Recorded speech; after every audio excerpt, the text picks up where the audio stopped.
Eternal recurrence. Imagine living your life over and over again, exactly as you've lived it.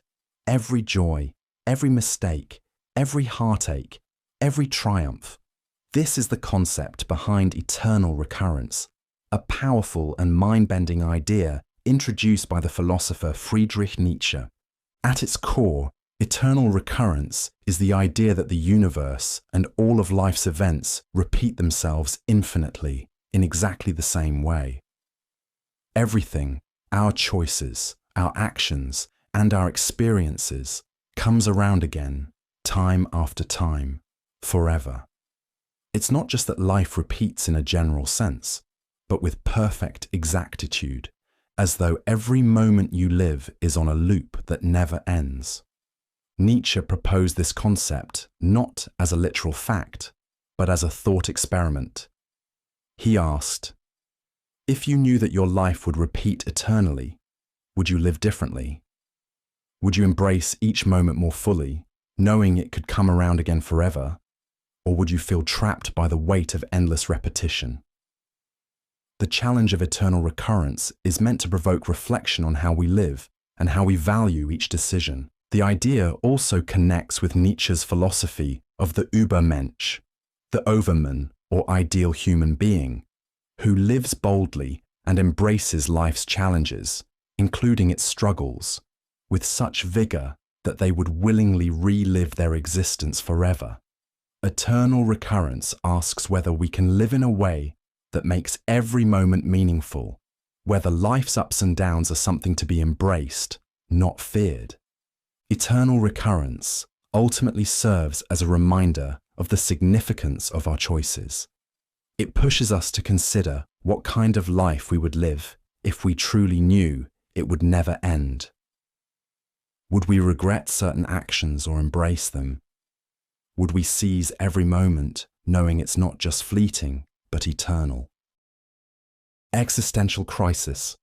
We've all had those moments, times when you stop and wonder, what's the point of all this?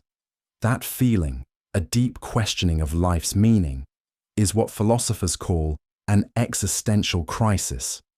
An existential crisis is a period of deep reflection that challenges a person's sense of purpose, identity, or place in the world. It often arises when someone faces major life changes, such as a personal loss, an unexpected event, or simply the realization that life isn't as straightforward as it once seemed. In these moments, everything, relationships, achievements, even the simple act of living, can feel uncertain. The roots of an existential crisis can be traced back to thinkers like Søren Kierkegaard and Friedrich Nietzsche, who explored how individuals grapple with freedom, responsibility, and the search for meaning in a world that sometimes feels indifferent or chaotic. According to these philosophers, the struggle comes from confronting the inherent meaninglessness of existence. When people realize that life doesn't come with an inherent purpose or guarantee of happiness, they often feel a sense of dread, confusion, or despair. However, an existential crisis doesn't have to be a negative experience. While it may involve feelings of anxiety or hopelessness, it can also lead to growth and self-discovery. For some, it's an opportunity to break free from societal expectations and create their own meaning. Think of it as a wake-up call to live more authentically, embracing the freedom to make choices that align with your true values. An existential crisis highlights an essential truth. Life is unpredictable, and finding meaning is a personal journey. It's a reminder that our search for purpose is what makes the experience of life so uniquely our own. Meaning of life. Why do people chase careers, fall in love, raise families, or build legacies? At the heart of all these choices is one of philosophy's most enduring and universal questions. What is the meaning of life? The phrase meaning of life refers to the idea that life might have a deeper purpose, goal, or value beyond just existing day to day. It's a question that spans cultures, religions, and historical eras. Philosophers, theologians, scientists, and artists have all offered different answers, some grounded in logic, others in belief or intuition. In religious traditions, meaning often comes from a divine source. Life has purpose because it was created for a reason, whether to serve a higher power, reach enlightenment, or fulfill a sacred plan. In contrast, secular philosophies sometimes approach the question by asking what people can create for themselves. Existentialist thinkers like Sartre argued that life doesn't come with built-in meaning, but humans can give it meaning through their actions, relationships, and choices. Other approaches focus on contribution.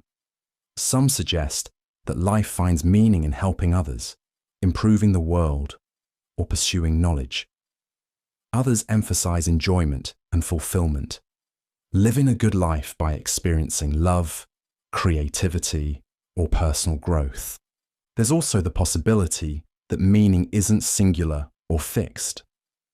It might shift throughout life, influenced by age, culture, or circumstance. What feels meaningful during childhood could look completely different in later years. Philosophically, the question challenges assumptions. It invites exploration into what really matters and why.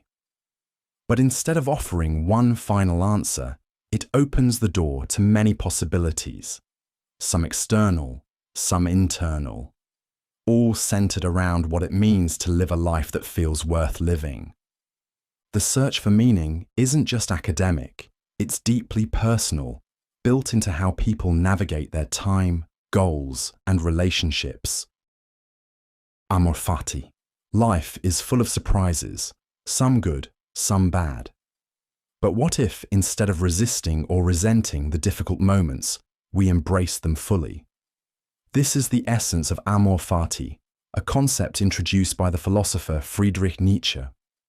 Amor Fati translates to love of fate, and it means more than simply accepting what happens in life. It's about loving every part of life, including the suffering, mistakes, and hardships. Nietzsche believed that to truly live, we must not only accept the inevitable twists and turns of life, but actually affirm them, as if we chose them ourselves.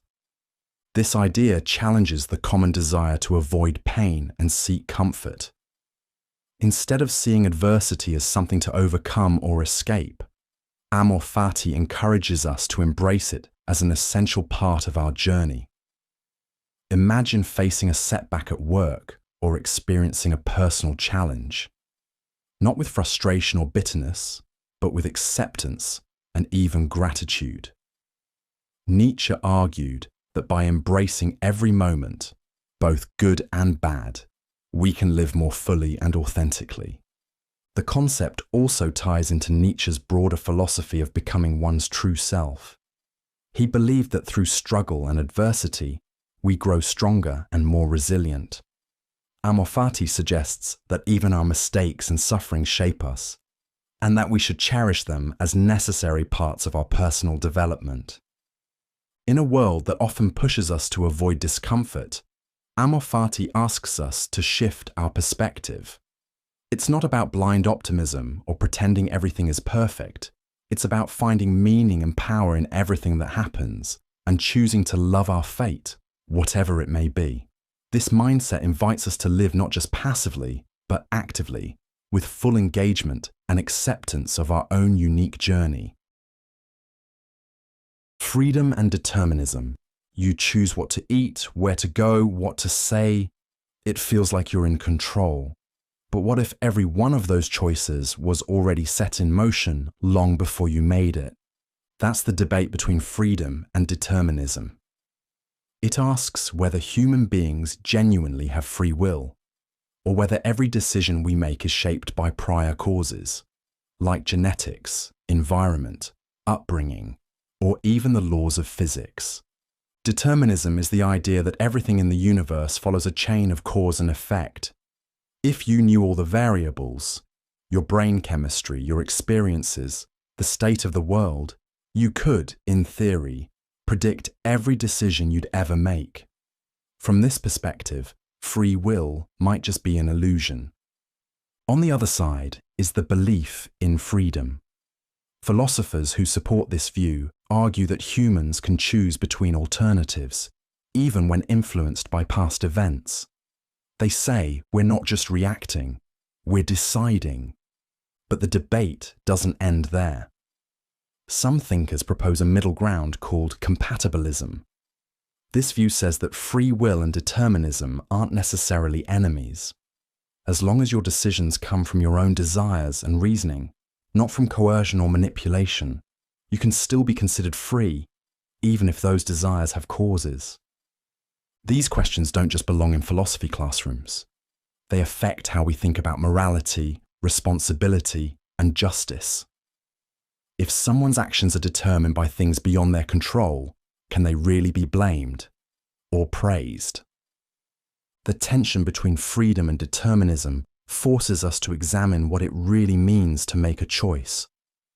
Whether we're truly free, partly free, or not free at all, the way we answer this shapes how we see ourselves and how we understand human behavior at its core.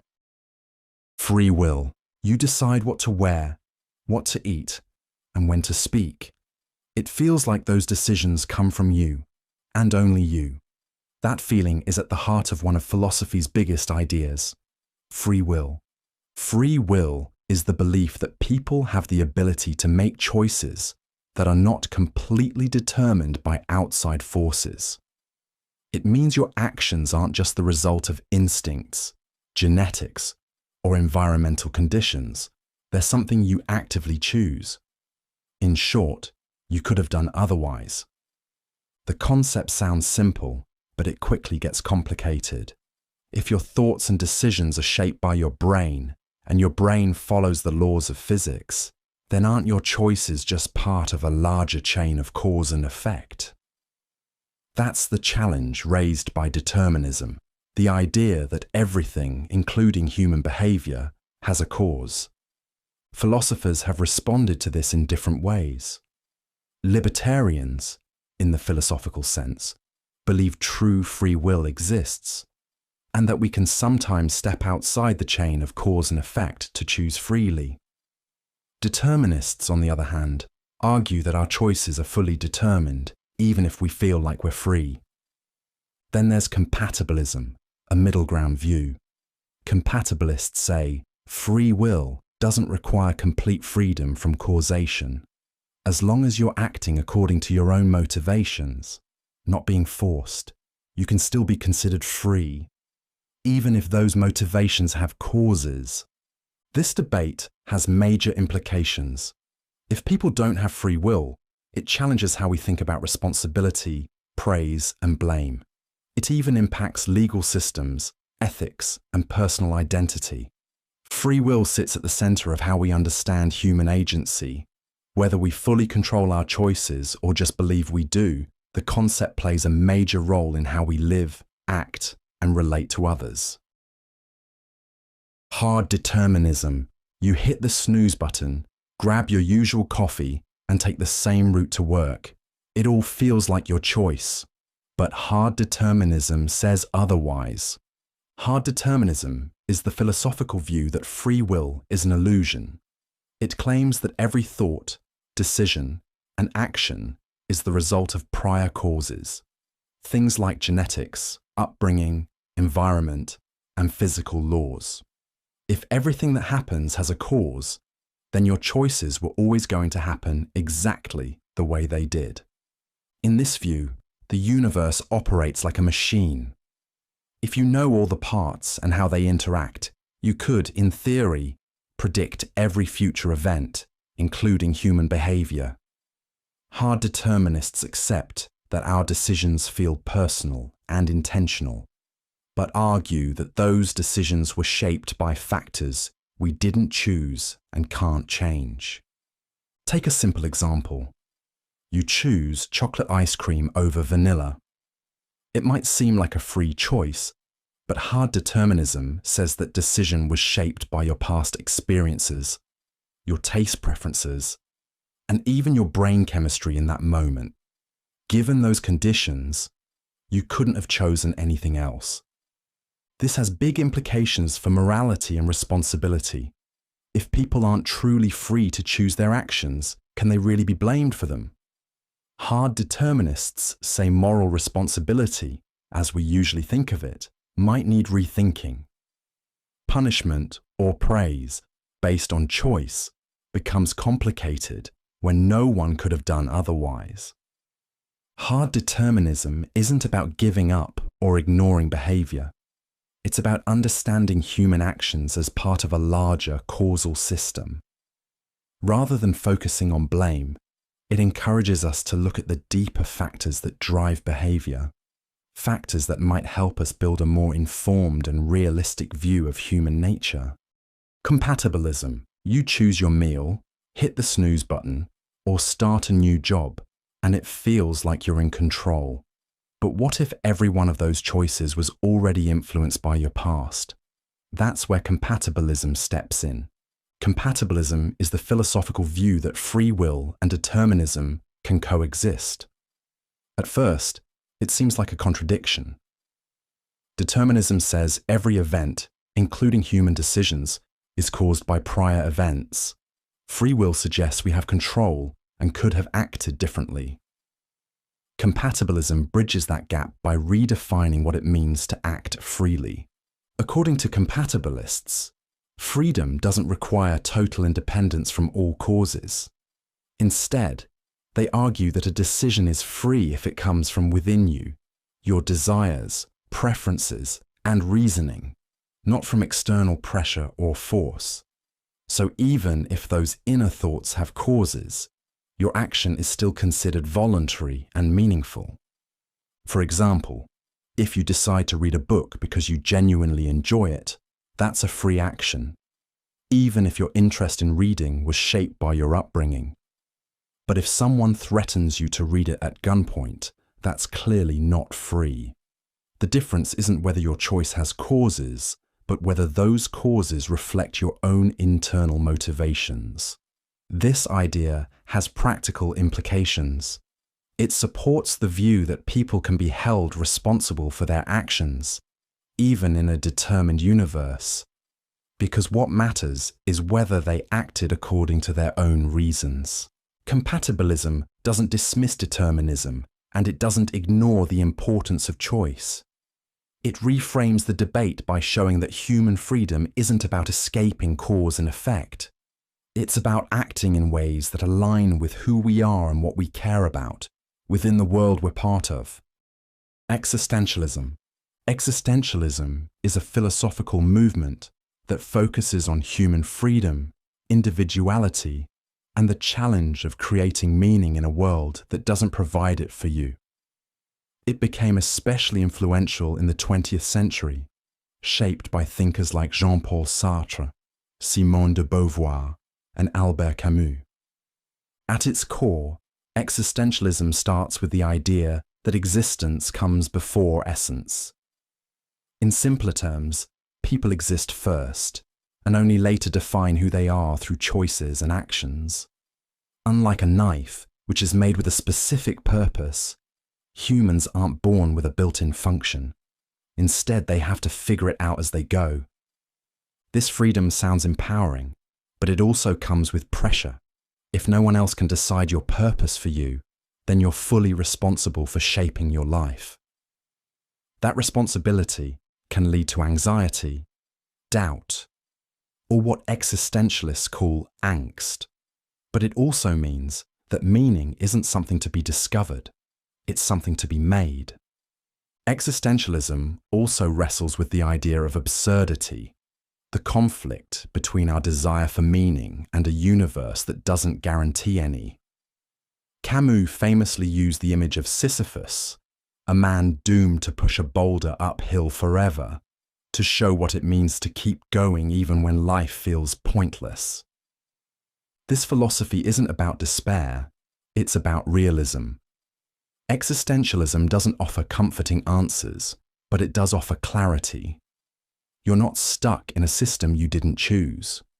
You have the power to define your own values and live by them, even in the face of uncertainty. That, according to existentialism, is what makes life truly yours.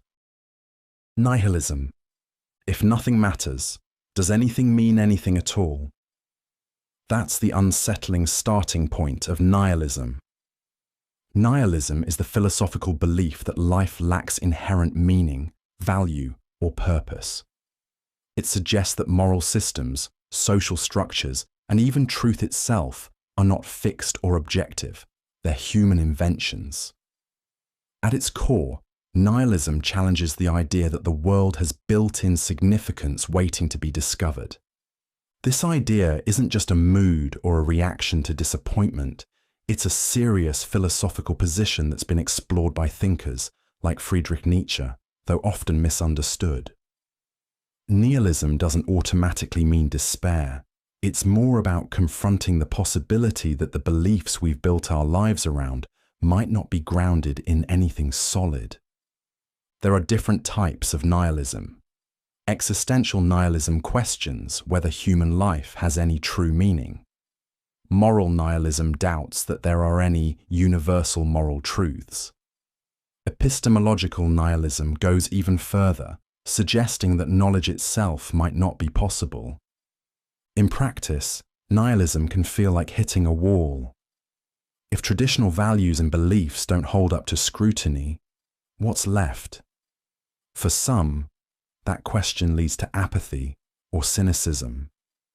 But others use it as a turning point. If nothing is inherently meaningful, then maybe meaning is something we're free to create ourselves. Nihilism became especially prominent in the modern era, as religious certainty declined and science replaced old world views. But rather than just erase old answers, nihilism opens up a new kind of challenge. How to live in a world without guarantees, where certainty is out of reach. As a philosophy, nihilism doesn't offer comfort or reassurance, but it does offer honesty. It strips things down to their core and asks us to consider what remains when all the usual assumptions fall away. Absurdism. You wake up, go to work, pay bills, make plans, doing your best to live a meaningful life, but the world doesn't give you any clear reason why. That disconnect is what absurdism is all about. Absurdism is a philosophical idea that centers on the clash between our search for meaning and the lack of any guaranteed meaning in the universe. It doesn't say life is meaningless. It says we want meaning, and the universe doesn't offer it in any obvious way. That gap between what we expect and what we get is called the absurd. The idea became well known through the work of Albert Camus. He wasn't saying life is hopeless. In fact, his whole point was that the absurd is a condition we all face, and the way we respond to it matters. The absurd isn't something to solve or escape. It's something to recognize and live with. A good example is the story of Sisyphus, a figure from Greek mythology. He's punished by the gods, forced to roll a giant boulder up a hill forever, only for it to roll back down each time. To many, that sounds like a nightmare. But Camus used it to explain how humans deal with absurdity. The task may never end, but we still keep pushing. Absurdism isn't about giving up. It's about rejecting false answers, those neat explanations that claim to give life meaning when they don't really hold up. Instead, it encourages people to face reality head-on, even when it's messy or unclear. At its core, absurdism is about honesty. It doesn't offer comfort or certainty, but it does give a framework for how to live in a world that doesn't explain itself, and how to keep going anyway. Authenticity. Being true to yourself sounds simple, but in a world full of expectations, it's anything but. That's the heart of the philosophical idea known as authenticity. In philosophy, authenticity is about living in a way that's honest and aligned with your own values, rather than just following social norms, traditions, or the expectations of others. It means making choices based on what you genuinely believe, not just what's convenient or what other people approve of. The idea became central to existentialist philosophy, especially in the 20th century. Thinkers like Jean-Paul Sartre and Simone de Beauvoir saw authenticity as a response to the freedom and responsibility that come with being human. Since there's no fixed blueprint for how to live, they argued, people have to create their own meaning and do it sincerely. Authenticity isn't about rejecting society altogether. It's about making conscious decisions rather than going through life on autopilot.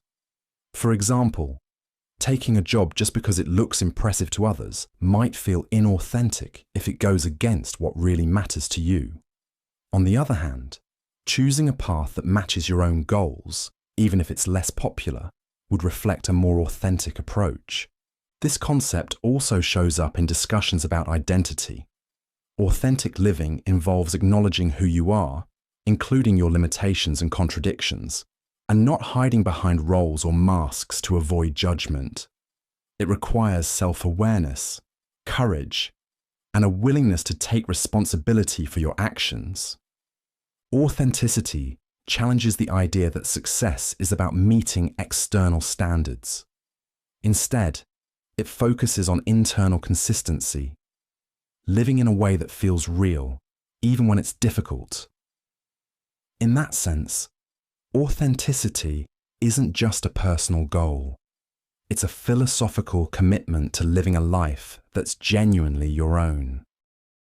Alienation.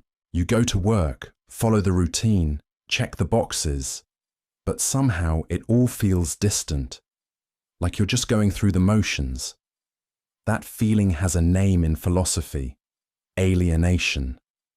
Alienation describes the sense of being disconnected from your work, from other people, from society, or even from yourself. It's not just about being alone. It's about feeling out of place in a world that doesn't seem to reflect who you are or what you value. The concept became central in the work of Karl Marx, who used it to explain how workers in industrial societies often become detached from what they produce. In a factory, for example, a worker might spend hours assembling a single part of a product without ever seeing the final result. They don't own what they make. They don't control how they work. Over time, that lack of connection leads to a feeling of estrangement, not just from the job, but from the human experience of creating something meaningful. Marx identified several forms of alienation: alienation from the product, from the process of labor, from other people, and even from one's own sense of purpose. The more repetitive and impersonal the work, the stronger that disconnect can become. But the idea didn't stay in economics. Existentialist philosophers like Jean-Paul Sartre and Simone de Beauvoir expanded it to everyday life. They looked at how social roles, expectations, and institutions can pull people away from their authentic selves. When you feel like you're just playing a part or living someone else's script, that's also a form of alienation. In philosophy, alienation is more than a mood. It's a clue that something about modern life isn't lining up with human needs. It raises questions about freedom, meaning, and what it takes to feel truly connected to the world you live in. Personal identity. You're not the same person you were 5 years ago. Your thoughts have changed, your body's changed, even your memories might feel different. Yet somehow, you still think of yourself as the same you. That's the puzzle behind personal identity. In philosophy, personal identity is the study of what makes a person the same over time. It asks, what is it that ties your past, present, and future selves together as one continuous person, despite all the changes? There are a few major theories that try to answer this. One view focuses on the body, According to this perspective, you're the same person as long as you have the same physical organism. But that gets tricky. Your body changes constantly, and even parts of it can be replaced. Another approach looks at memory. Philosopher John Locke argued that continuity of consciousness, specifically memory, is what holds identity together. If you remember doing something, then you were the person who did it. But this raises questions too. Memories can fade, be inaccurate, or even be lost completely. Some theories focus on the mind more broadly. Psychological continuity suggests that as long as your personality, values, and thought patterns carry over, your identity remains. Others push back and argue that identity isn't fixed at all. It's a useful concept, but not something with a single, unchanging core. There are also thought experiments that push these ideas to their limits. For example, if your brain were uploaded to a computer or split between two bodies, which one would be you? Philosophers study personal identity not just as an abstract concept, but because it connects to real issues like moral responsibility, legal rights, and end-of-life decisions. Understanding what it means to be the same person over time helps us make sense of who we are and how we change. Ship of Theseus. Imagine an old wooden ship slowly repaired over time. Each plank is replaced one by one until none of the original wood remains. Is it still the same ship? This is the Ship of Theseus, a classic thought experiment in philosophy that explores the nature of identity over time. It asks what it really means for something to stay the same when all of its parts have changed. Originally told by ancient Greek philosophers, the story goes like this. The ship belonging to the hero Theseus is preserved in a museum. Over the years, worn-out pieces are swapped with new ones. Eventually, every single component is replaced. So, is it still Theseus's ship? Some say yes, because it's been maintained as a continuous structure. Others say no, because none of the original material remains. The question becomes even more complicated when a twist is added. Suppose someone collects all the discarded original planks and reassembles them into a ship. Now there are two ships, one made of new parts in the same location, and one made of old parts in a new location. Which one, if either, is the real ship of Theseus? Philosophers use this scenario to explore personal identity, objects over time, and how we define sameness. A similar puzzle applies to humans. Our cells are constantly replaced. Our personalities and memories evolve. Yet we continue to see ourselves as the same person. The Ship of Theseus doesn't offer a simple answer. It reveals how our ideas of identity rely on continuity, history, and sometimes intuition.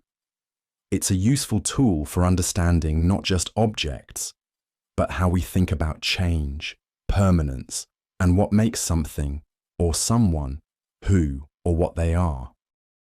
Consciousness. You know what it's like to feel tired, hear music, or remember your last vacation. That inner experience, the feeling of being aware, is what we call consciousness. In philosophy, consciousness refers to the state of having thoughts, sensations, or awareness of the world and yourself. It's not just about reacting to things, it's about having an experience while doing so. Consciousness is what separates being awake from just functioning like a machine. At first glance, consciousness seems simple, but it turns out to be one of the most difficult concepts to fully explain. Philosophers and scientists often describe it as the hard problem, not because it's impossible, but because even with all our understanding of the brain, we still don't know why certain brain processes feel like something from the inside. For example, you can scan someone's brain while they look at the color red. You might see which neurons light up, but that doesn't tell you what redness feels like to them. That subjective quality, what it's like to see, feel, or think, is called qualia. It's central to discussions about consciousness, but also extremely tricky to pin down. There are different theories about where consciousness comes from. Physicalist theories say it emerges entirely from brain activity. Panpsychist views suggest consciousness might be a fundamental feature of the universe, built into even the smallest particles. Others explore whether consciousness might be more like a process, shaped by complex interactions between perception, memory, and attention. Understanding consciousness isn't just about curiosity, it has real-world impact. It shapes how we approach mental health, artificial intelligence, animal rights, and the nature of self. In philosophy, consciousness isn't treated as just another mental process. It's the core of what it means to have a mind at all. Qualia. You know what chocolate tastes like, what red looks like, and what it feels like to stub your toe. But no one else can experience those things exactly the way you do. That private, personal side of experience is what philosophers call qualia. Qualia refers to the raw, subjective qualities of conscious experience, what it's like to see a color, feel pain, or hear a melody. It's not just the fact that your brain reacts to light or sound, it's the inner experience that comes with it. For example, the color red might trigger the same part of the brain in different people, but the way red actually feels could be completely unique to each individual.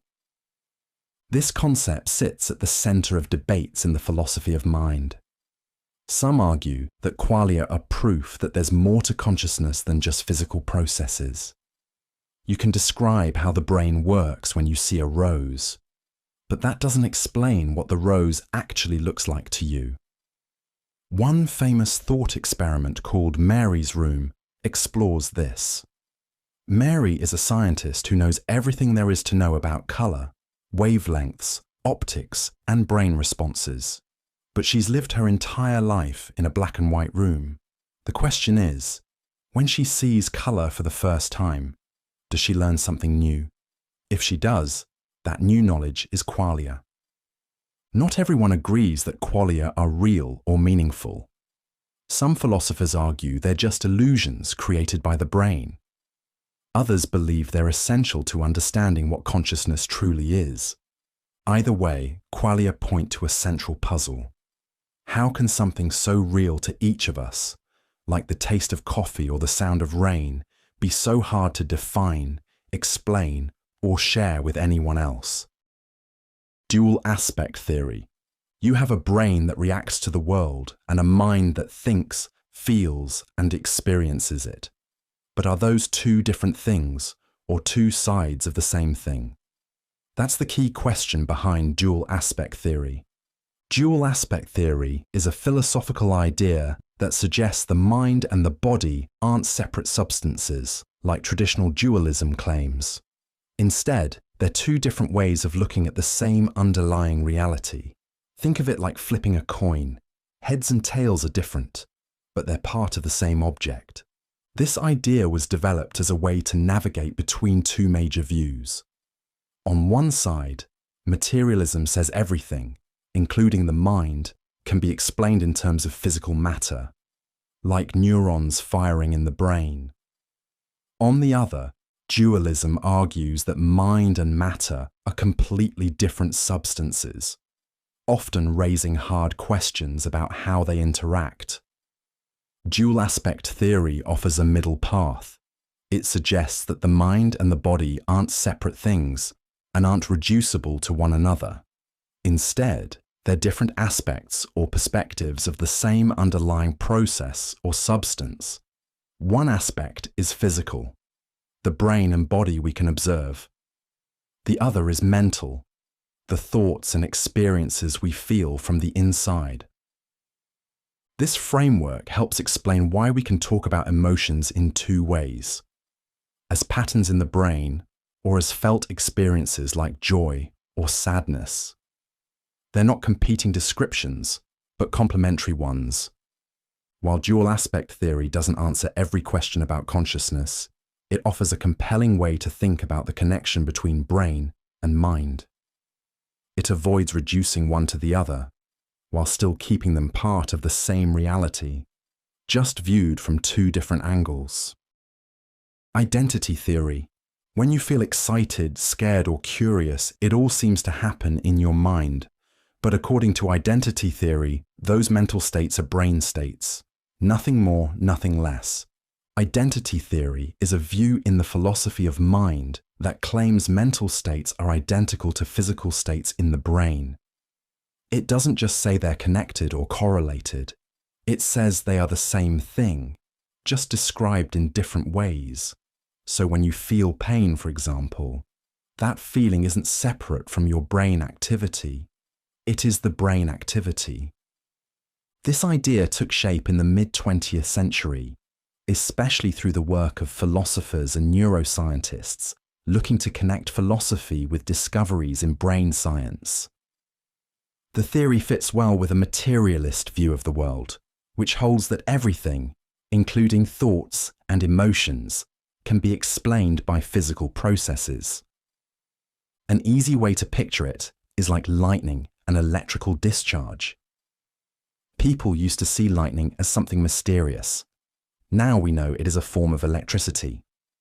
Identity theory suggests the same about the mind. What we call thoughts or feelings are just the inner experience of physical brain events.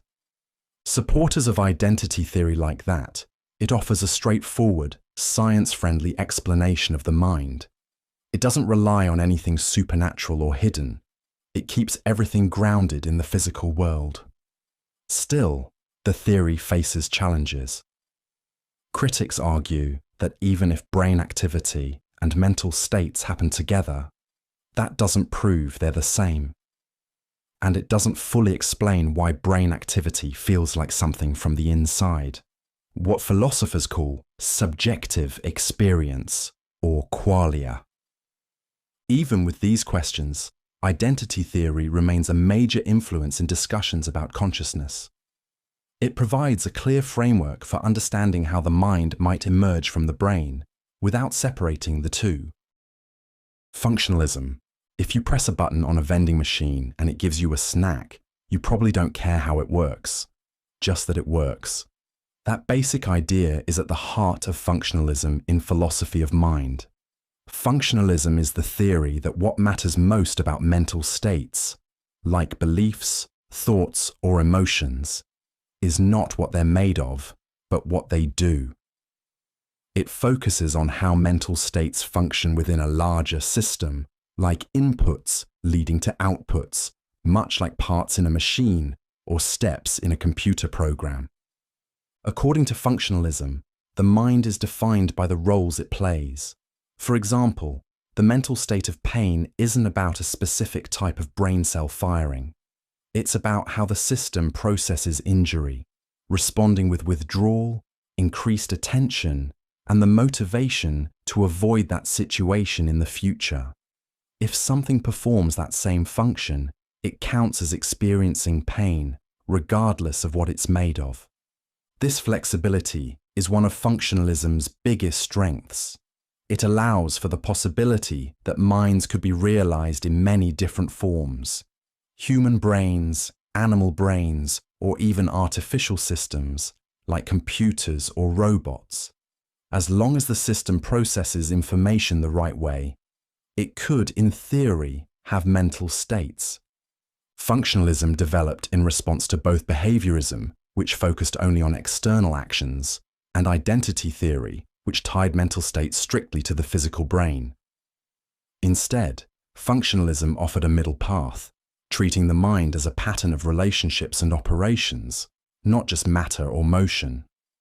This idea has shaped fields like cognitive science, psychology, and artificial intelligence. It provides a practical, system-based view of how minds work, focusing less on what consciousness is made of and more on how it behaves and interacts with the world. Eliminative materialism. You say you're angry, hopeful, or confused, But what if those feelings don't actually exist the way we assume they do? That's the idea behind eliminative materialism, one of the most controversial views in the philosophy of mind. Eliminative materialism argues that many of the mental concepts we use every day, things like beliefs, desires, and emotions, aren't accurate reflections of what's really happening in the brain. Instead, they're outdated theories, kind of like how ancient people explained lightning with angry gods. As neuroscience progresses, eliminative materialists believe we'll move beyond this everyday mental language and replace it with scientific terms grounded in brain biology. At the core of this theory is a rejection of something called folk psychology. That's the informal system we use to explain behavior, like saying someone stayed home because they wanted to rest or believed it would rain. This kind of talk works well in casual settings, but according to eliminative materialists, it's built on shaky assumptions. They argue that as brain science advances, we won't need these vague terms at all. Take the example of memory.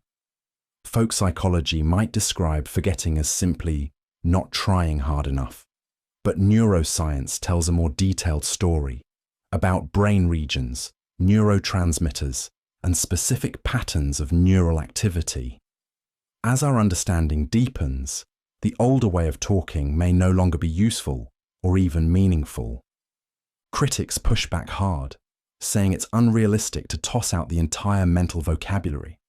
After all, people clearly experience thoughts and emotions, but eliminative materialists don't deny the experiences. They question the language we use to explain them.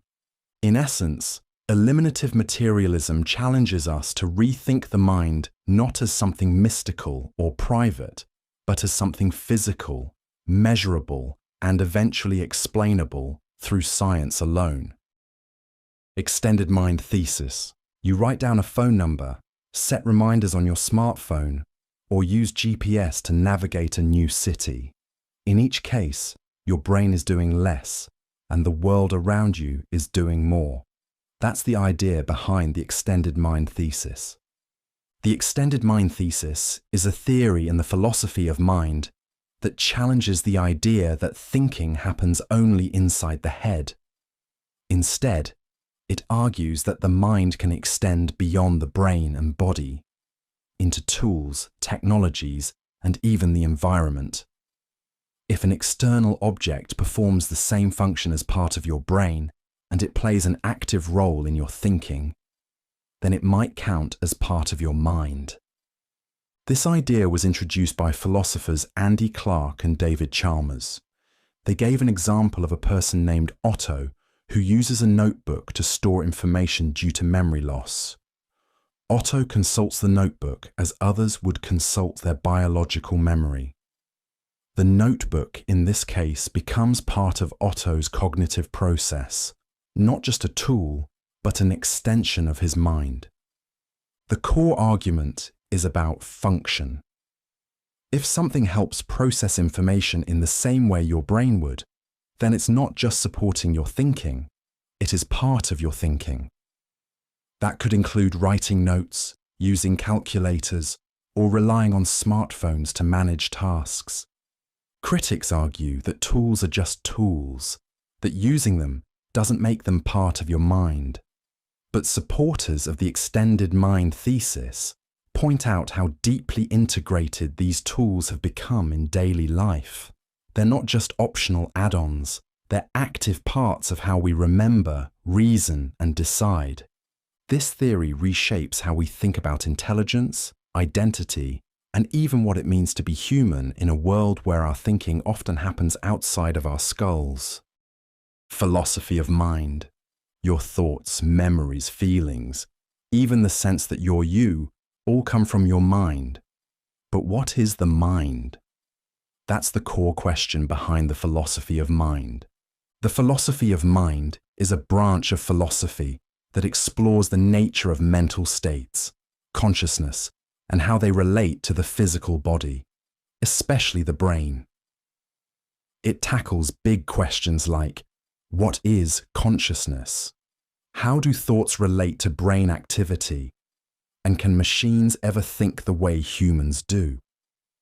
One of the central debates in this field is the mind-body problem. On one side, physicalists believe that the mind is entirely the result of physical processes. According to this view, mental states like happiness or pain are just brain states, patterns of neurons firing. On the other side, dualists argue that the mind is something more than just the physical brain, possibly even a separate, non-physical substance. Another key concept is consciousness, the feeling of being aware. You're not just reacting to the world like a machine, you experience it. Philosophers try to explain how that inner world, what it's like to see red, feel sadness, or remember your birthday, can emerge from physical matter, if it does at all.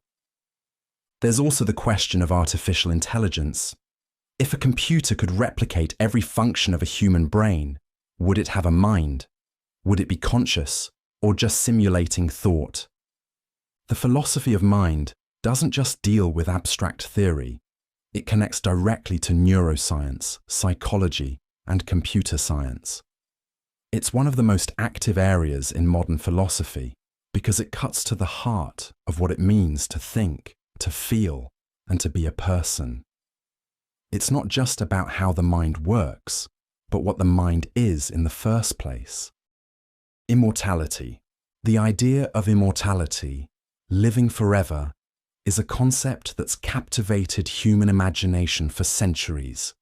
Whether through myths, religion, or science fiction, the notion of an endless existence raises deep philosophical questions. What would it mean to live forever? And would we even want to? At its core, immortality refers to the idea that life could continue indefinitely, without end. This concept can be split into two major forms. Bodily immortality, where a person's physical body never ages or decays, and spiritual immortality, where the soul or consciousness survives after the body dies. In many religious traditions, immortality is closely tied to an afterlife.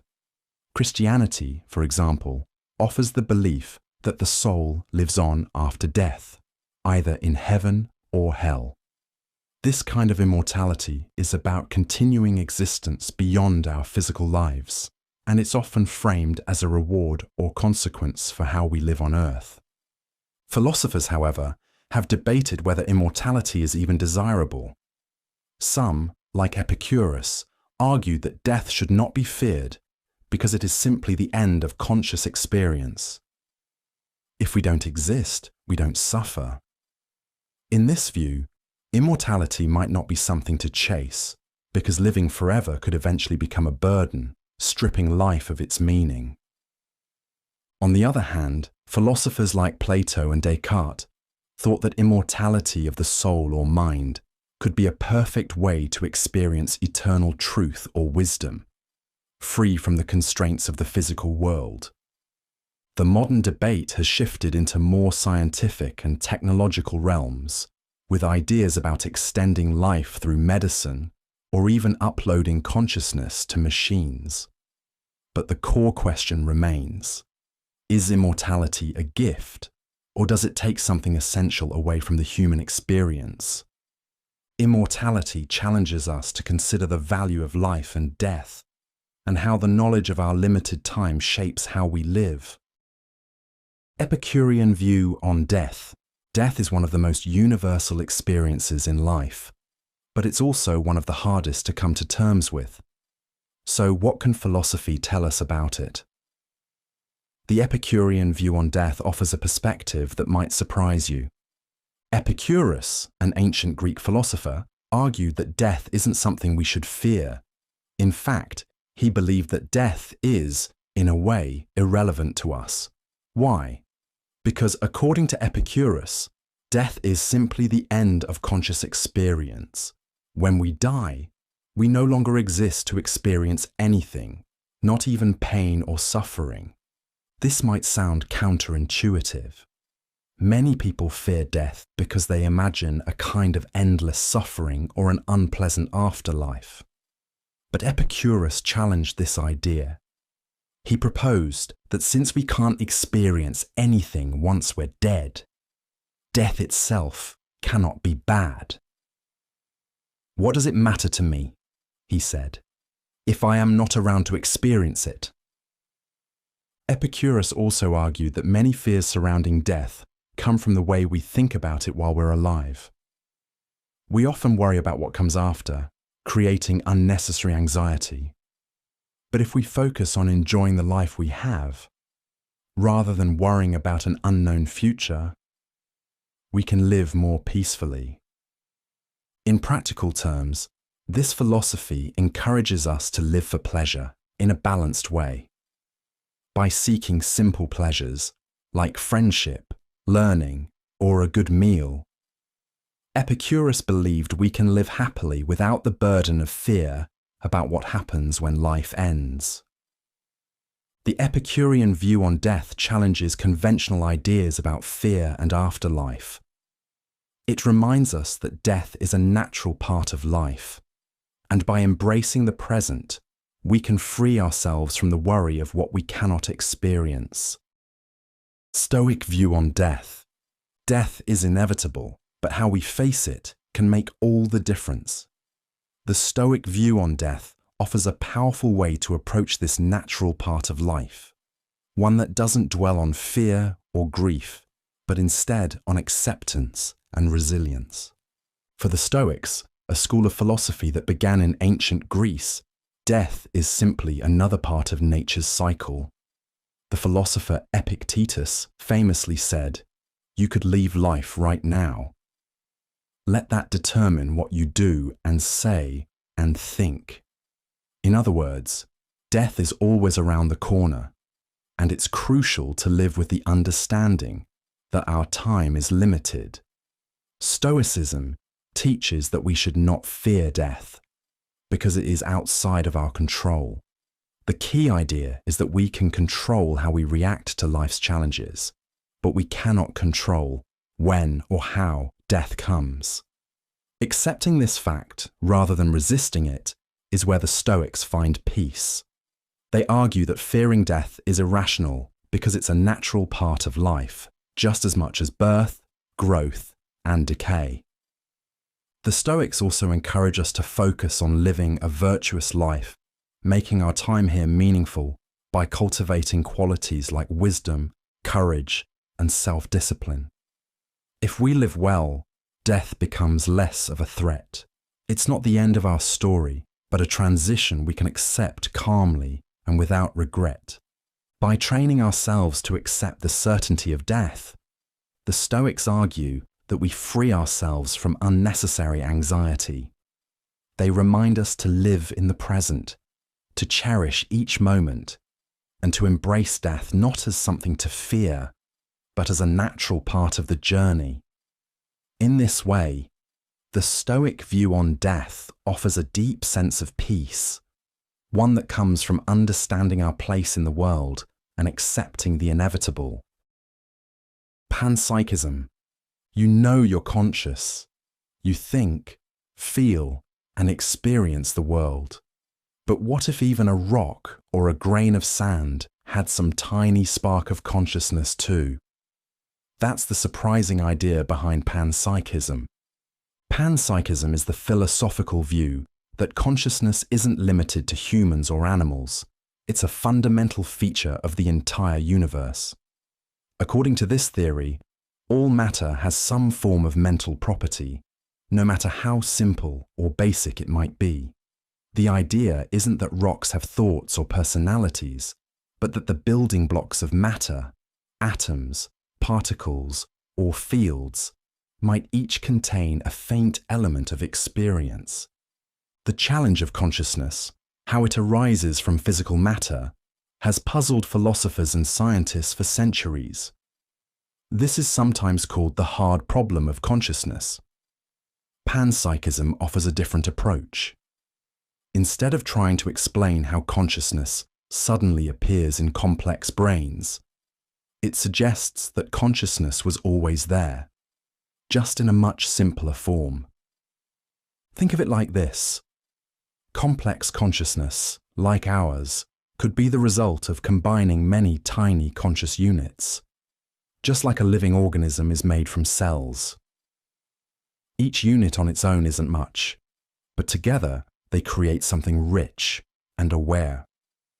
This idea has deep roots in philosophy, going back to thinkers like Plato and Spinoza. In recent years, it's been taken more seriously by some contemporary philosophers and scientists who are exploring alternatives to traditional materialist views. Pansychism doesn't mean the universe is thinking in the way people do. It simply raises the possibility that mind and matter are more closely connected than we've assumed. Instead of being rare and special, consciousness might be built into the fabric of everything, a basic ingredient of reality, present everywhere, just in different degrees. Justice. When someone gets what they deserve, whether it's a fair reward or rightful accountability, we often call it justice. But in philosophy, justice is much more than punishment or praise. It's a complex idea about how to create a fair and balanced society. Justice is the principle that everyone should be treated fairly, and that people should get what they are due, no more and no less.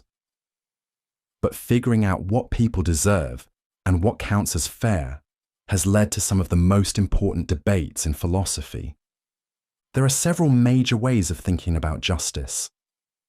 One of the most influential is distributive justice, which focuses on how resources like wealth, education, and healthcare should be shared in a society. Should everyone get the same? Or should people get more based on how hard they work or how much they need? Another approach is retributive justice, which deals with how wrongdoing should be punished. The idea here is that if someone breaks the rules, there should be consequences, but those consequences should be proportionate and based on fairness, not revenge. There's also procedural justice, which is about the fairness of processes. Even if the outcome isn't equal, were the rules clear? Was everyone treated the same way during decision-making? This is especially important in courts, governments, and workplaces. Philosophers like Plato, John Rawls, and Amartya Sen have all tried to define justice in different ways, some focusing on ideal societies, others on improving real-world systems. For Rawls, for instance, justice meant designing society as if no one knew where they'd be born, to ensure fairness from every possible position.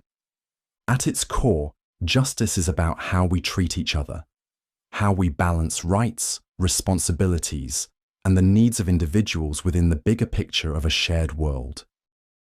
Distributive justice. Two people work full-time jobs. One earns enough to live comfortably, the other barely scrapes by. That gap is where the idea of distributive justice steps in.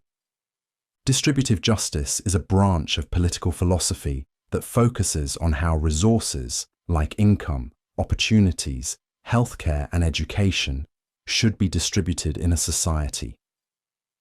It asks what counts as a fair share, and what systems best support a just outcome. At its core, distributive justice is about fairness, but fairness can mean different things depending on the framework. One common view is equality, where everyone receives the same amount regardless of differences. Another is equity, where resources are distributed based on individual needs. A third approach, meritocracy, rewards people according to effort, contribution, or talent. Philosophers have developed theories around these ideas. John Rawls famously argued that inequalities are only justifiable if they benefit the least advantaged members of society. He proposed a thought experiment where people design a society without knowing their future position in it, rich or poor, healthy or sick. His goal was to build fairness from the ground up. On the other hand, Libertarian thinkers like Robert Nozick believe justice isn't about equal outcomes, but about voluntary exchanges. If someone acquires wealth legally and without coercion, it's just, no matter how uneven the results may be. Real-world debates about taxation, welfare, minimum wage, and public services are all influenced by these ideas. Should a wealthy country provide free healthcare? Should students from underprivileged backgrounds receive extra support in school? These aren't just policy questions, they're philosophical ones rooted in distributive justice. The concept invites people to think about what kind of society they want to live in, and what systems best ensure that benefits and burdens are shared in a way that's fair, reasonable, and sustainable. Retributive justice. Someone breaks a rule, and there's a consequence. That basic idea sits at the heart of retributive justice. Retributive justice is a theory of punishment based on the principle that those who commit wrongs deserve to be punished in proportion to the harm they've caused. It's not about revenge or deterrence, it's about restoring a moral balance. When someone violates the rules of society, retributive justice says they should be held accountable because justice demands it. In this view, punishment isn't just a tool to prevent future crimes. It's a response to the wrongdoing itself. The focus is on moral responsibility. If someone steals, cheats, or harms another person, they've done something unjust, and retributive justice aims to right the wrong by delivering a penalty that fits the crime. One of the key ideas here is proportionality. The punishment should match the severity of the offence. A small crime deserves a small penalty. A serious offence calls for a more serious consequence. This is meant to ensure fairness and avoid both excessive punishment and unfair leniency. Retributive justice also emphasises the importance of legal procedure. For a punishment to be just, it has to be based on evidence, due process, and clear rules. The goal is to avoid arbitrary or biased decisions and to ensure that justice is delivered through a fair system. Critics of retributive justice argue that it doesn't do enough to address the root causes of crime or to rehabilitate offenders. Supporters counter that justice is about more than just fixing future behaviour. It's about holding people morally accountable in the present. Philosophers, lawmakers, and judges continue to debate how retributive justice should be applied. But the core idea remains powerful. When someone breaks the rules, they should face consequences, not to send a message, but because justice itself requires it. Restorative justice. When someone causes harm, the first instinct might be punishment. But what if the focus shifted from punishment to healing? That's the idea behind restorative justice. Restorative justice is a philosophy and approach to justice that centers on repairing the harm caused by wrongdoing. Instead of asking, what rule was broken and how should we punish? It asks, who was hurt? What do they need? And how can that harm be made right? At the heart of restorative justice is dialogue. It brings together the person who caused harm, the person who was harmed, and sometimes the broader community. The goal is to acknowledge what happened, understand its impact, and agree on steps to repair the damage, whether that means a sincere apology, restitution, community service, or a plan for making better choices in the future. Unlike retributive justice, which emphasizes punishment as a moral response, restorative justice emphasizes accountability through understanding and action. It doesn't excuse harmful behavior, but it encourages those responsible to actively participate in making amends. It also gives victims a voice in the process, allowing their needs and experiences to shape the outcome. Restorative justice is used in various settings. from schools to workplaces to criminal justice systems. For example, instead of suspending a student for fighting, a school might organize a facilitated meeting between the students involved, helping them understand each other and resolve the conflict. Philosophically, restorative justice is rooted in ideas of community, connection, and mutual responsibility. It sees crime not just as a violation of rules, but as a break in relationships. And it aims to rebuild those relationships through empathy, honesty, and effort. While it's not a replacement for every situation, restorative justice offers a powerful alternative, one that seeks to heal rather than just punish, and to rebuild rather than simply remove. Authority. Every day people follow orders, whether it's a teacher assigning homework, a boss setting deadlines, or a government enforcing laws. But what gives these commands weight? That's the question behind the philosophical idea of authority. Authority is the recognized right to give orders, make decisions, or enforce rules. Unlike raw power, which is simply the ability to control others, authority implies legitimacy. When someone has authority, people believe they should be obeyed, not just because they can punish, but because they hold a rightful position. Philosophers break authority into different types. Legal authority is tied to laws and institutions, like judges or police officers who enforce rules that society has agreed to. Traditional authority comes from long-standing customs, like monarchies or religious leaders. Charismatic authority is based on personal qualities, when someone inspires loyalty through confidence, vision, or charm. What makes authority philosophically interesting is that it raises questions about obedience and freedom.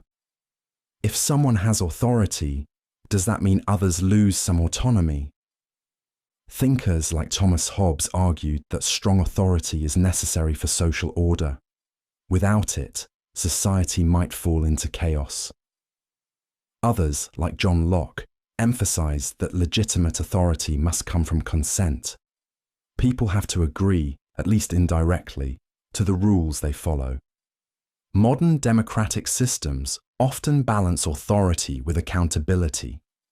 Elected officials, for example, have authority to make laws, but only as long as voters allow it. If authority is abused or disconnected from the people it governs, it risks becoming illegitimate, and resistance becomes a moral question. In everyday life, authority shapes our relationships, institutions, and social expectations. Whether in schools, governments, or workplaces, it's what holds structures together.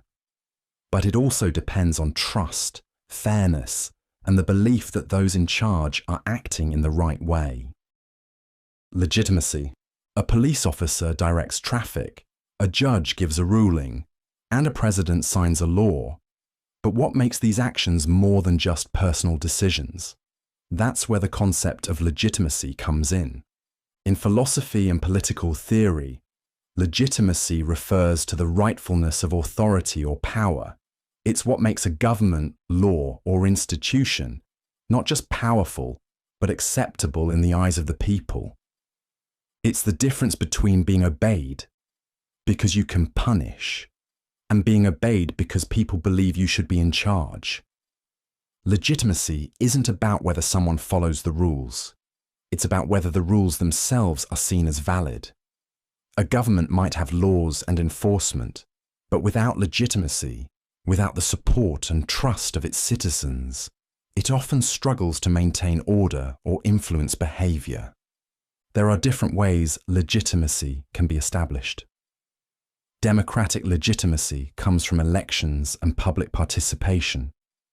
Leaders are chosen by the people, so their power is grounded in consent. Legal legitimacy is based on following established procedures, like courts interpreting laws through a consistent system. Moral legitimacy, on the other hand, depends on whether the system is seen as fair or just. even if it's not written into law. The concept is especially important in times of crisis or change. When people question the legitimacy of an institution, like a disputed election or an unjust law, its ability to function can break down. Protests, civil disobedience, or even revolutions often begin when legitimacy is lost. Philosophers like Max Weber and John Locke explored legitimacy as a foundation for stable government. Their work highlights how power alone isn't enough. It needs to be accepted, justified, and seen as serving the public good. In practice, legitimacy is what turns authority into something people are willing to follow, not just something they're forced to obey. Civil disobedience. Not all law-breaking is chaos. Sometimes it's a carefully planned act of protest. That's the essence of civil disobedience. Civil disobedience is the act of deliberately breaking a law to protest a rule, policy, or government decision seen as unjust. It's non-violent, public, and usually carried out with the full awareness that there may be legal consequences.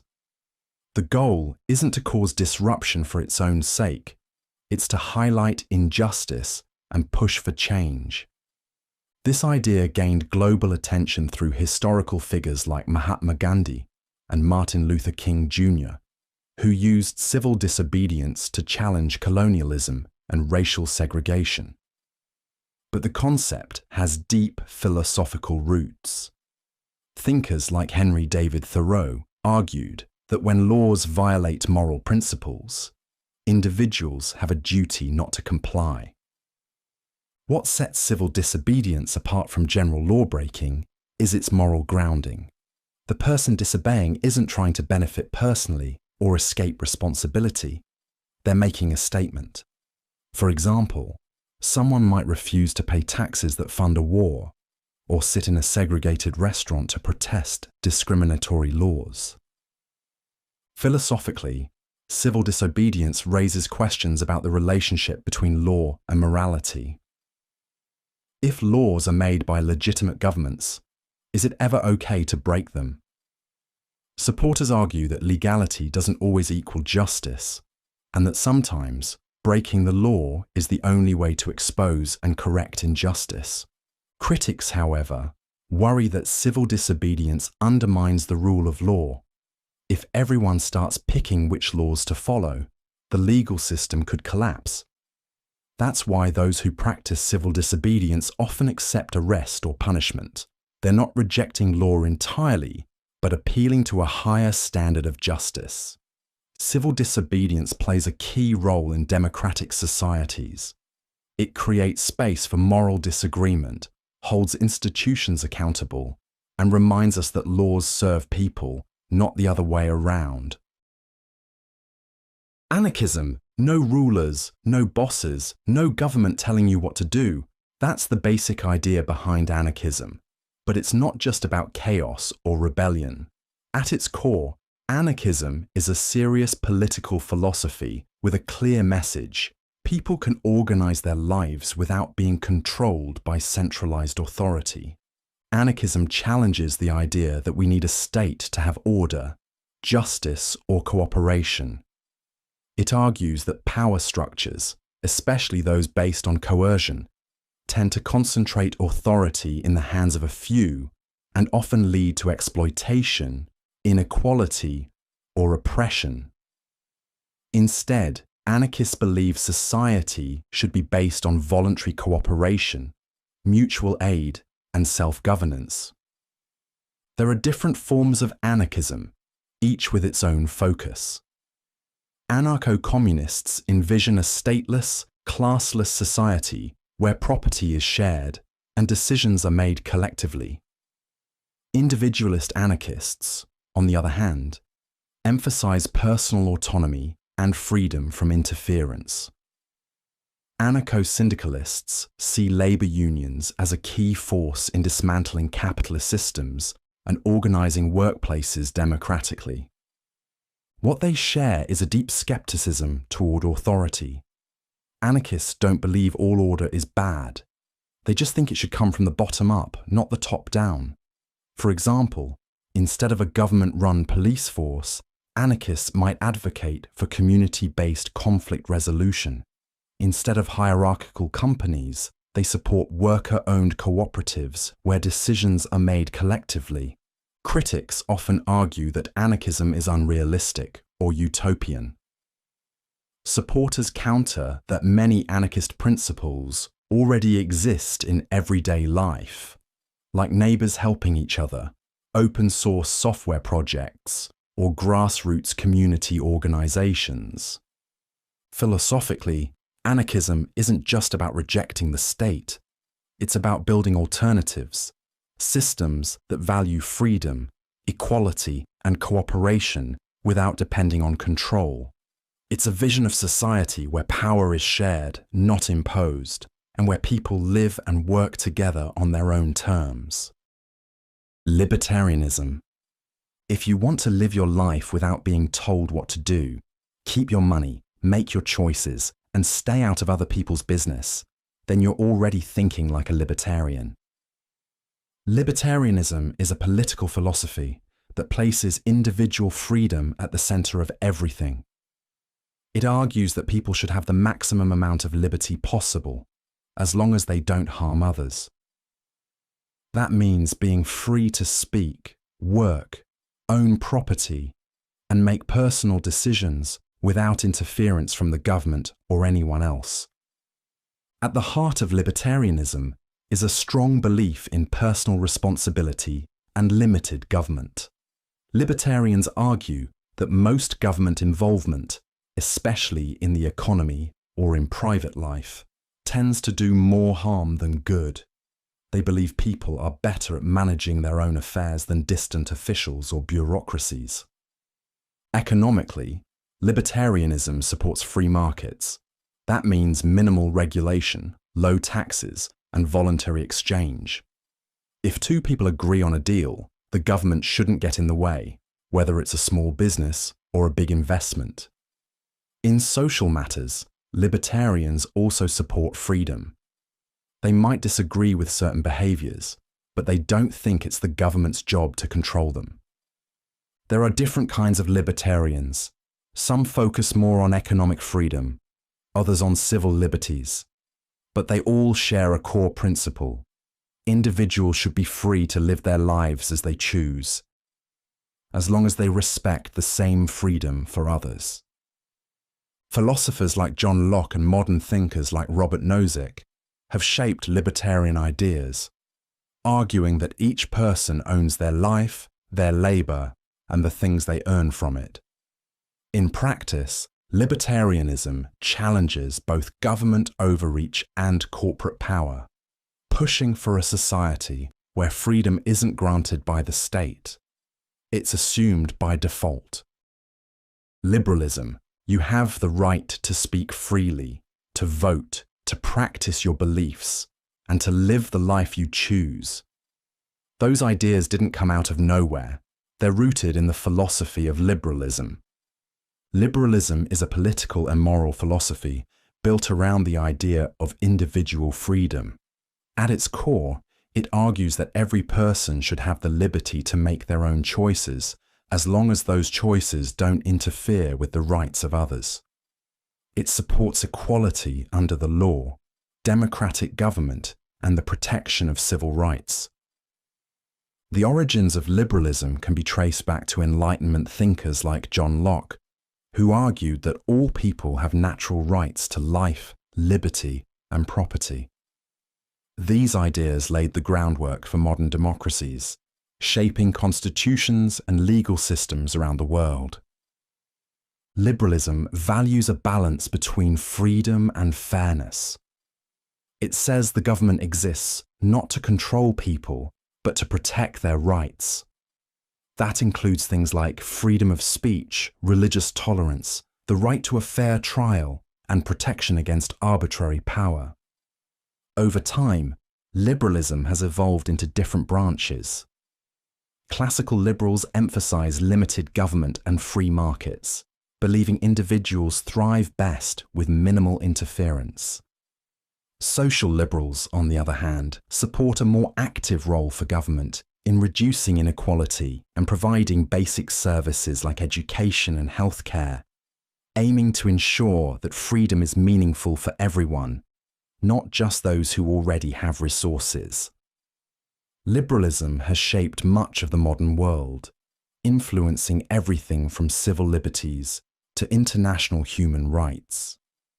It promotes the idea that society works best when people are free to pursue their goals in a system that values consent, diversity, and the rule of law.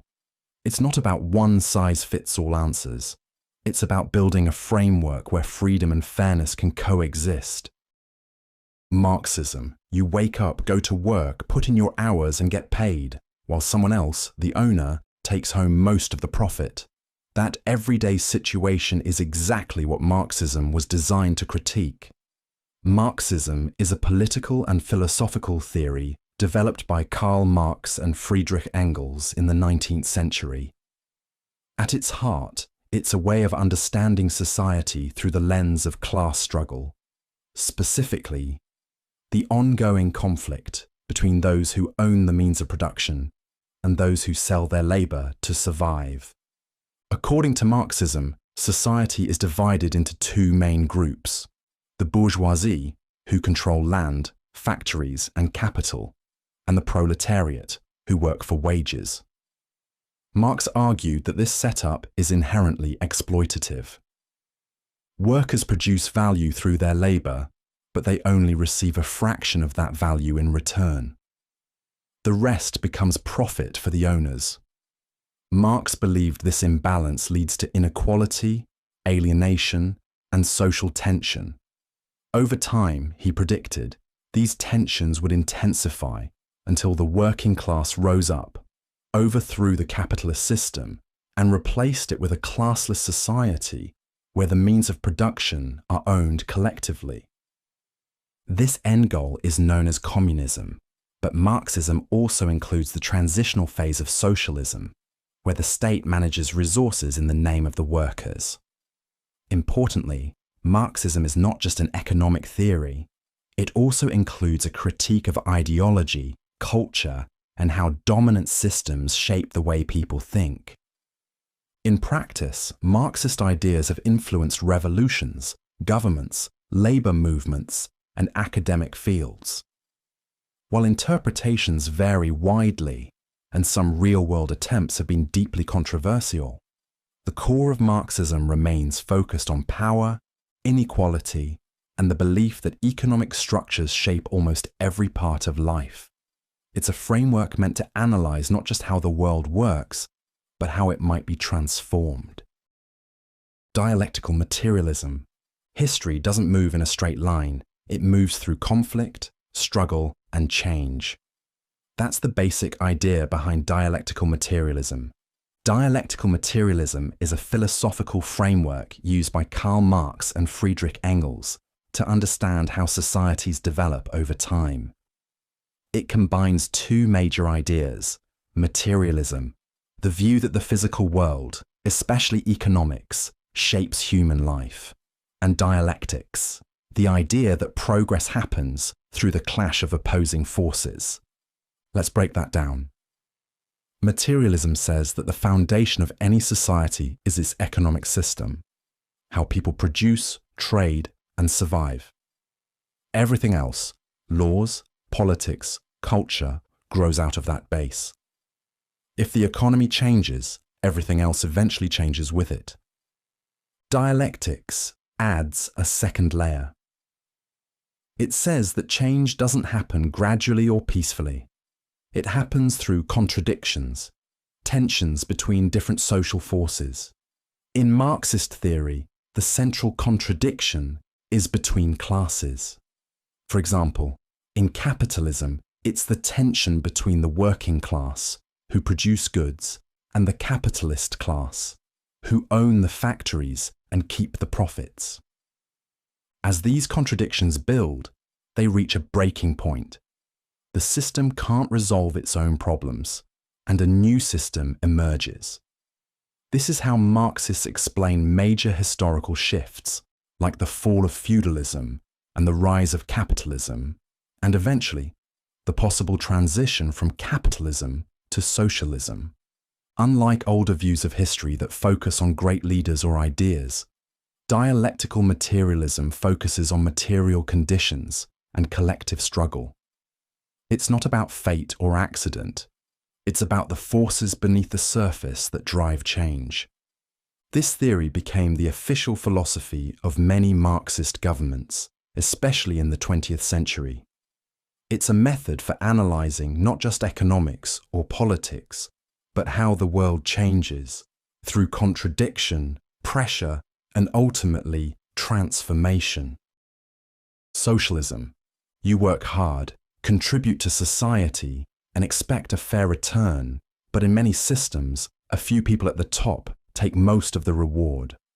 Socialism steps in with a different vision. Socialism is a political and economic philosophy built around the idea that the means of production, like factories, land, and resources, should be owned or controlled collectively, rather than by individuals or private companies. Its central goal is to reduce inequality and ensure that wealth is distributed more fairly across society. At the heart of socialism is the belief that basic needs like healthcare, education, and housing should be accessible to everyone, not just those who can afford them. In practice, this often means a stronger role for the government in providing services and regulating the economy, though there are many different versions of socialism that range from democratic models to more centralized state-run systems. Unlike capitalism, where markets drive production and profit motivates business decisions, socialism emphasizes cooperation over competition. Decisions about how resources are used aim to benefit the whole community, not just shareholders or owners. For example, a public transit system funded by taxes and available to all fits within a socialist framework. It prioritizes access and utility over profit. There are also forms of socialism that emphasize local control, worker ownership, and participatory planning, where employees manage businesses directly and communities help shape economic priorities. These models argue that democracy shouldn't stop at the ballot box. It should extend to the workplace and the economy. Socialism has played a major role in shaping modern welfare states and labor rights. While debates continue about how much control should rest with the state versus individuals, the core idea remains that a fairer, more inclusive economy is possible when resources are shared and society is structured around collective well-being. Capitalism. You buy your groceries, pay for streaming services, and maybe even sell something online. These everyday transactions are all part of a much larger system, capitalism. Capitalism is an economic and social system where private individuals or businesses own the means of production, things like land, factories, and tools, and operate them for profit. In capitalism, goods and services are produced and exchanged in markets, where prices are largely determined by supply and demand. At its core, capitalism is built on a few key principles: private property, voluntary exchange, competition, and profit. You can own a business, hire workers, keep the profits, and reinvest to grow. The idea is that competition pushes companies to innovate, improve efficiency, and offer better products at lower prices. One major advantage of capitalism is its flexibility.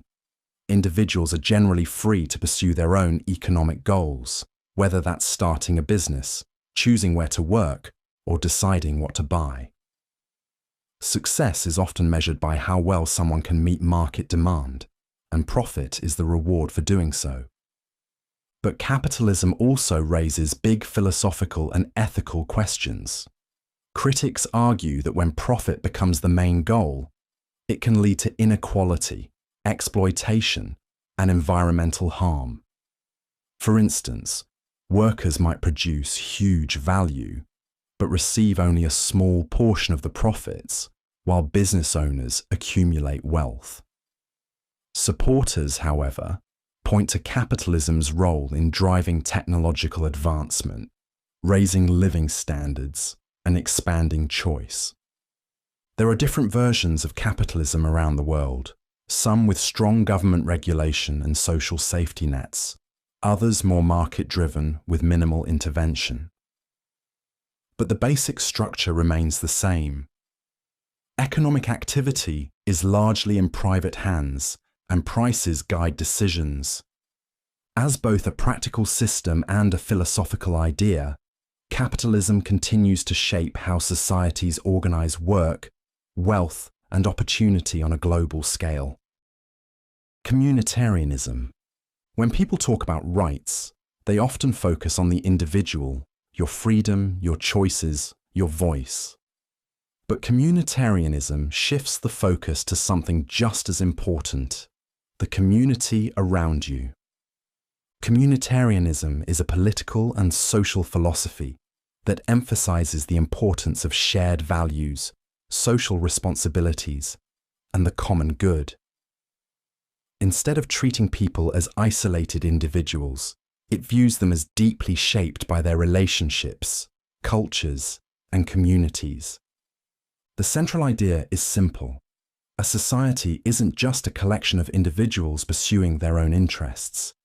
It's a network of connections, families, neighborhoods, traditions that give life meaning and structure. Communitarian thinkers argue that too much focus on individual rights can weaken these bonds and leave people feeling disconnected. While communitarianism doesn't reject personal freedom, it suggests that freedom works best when it's grounded in mutual responsibility.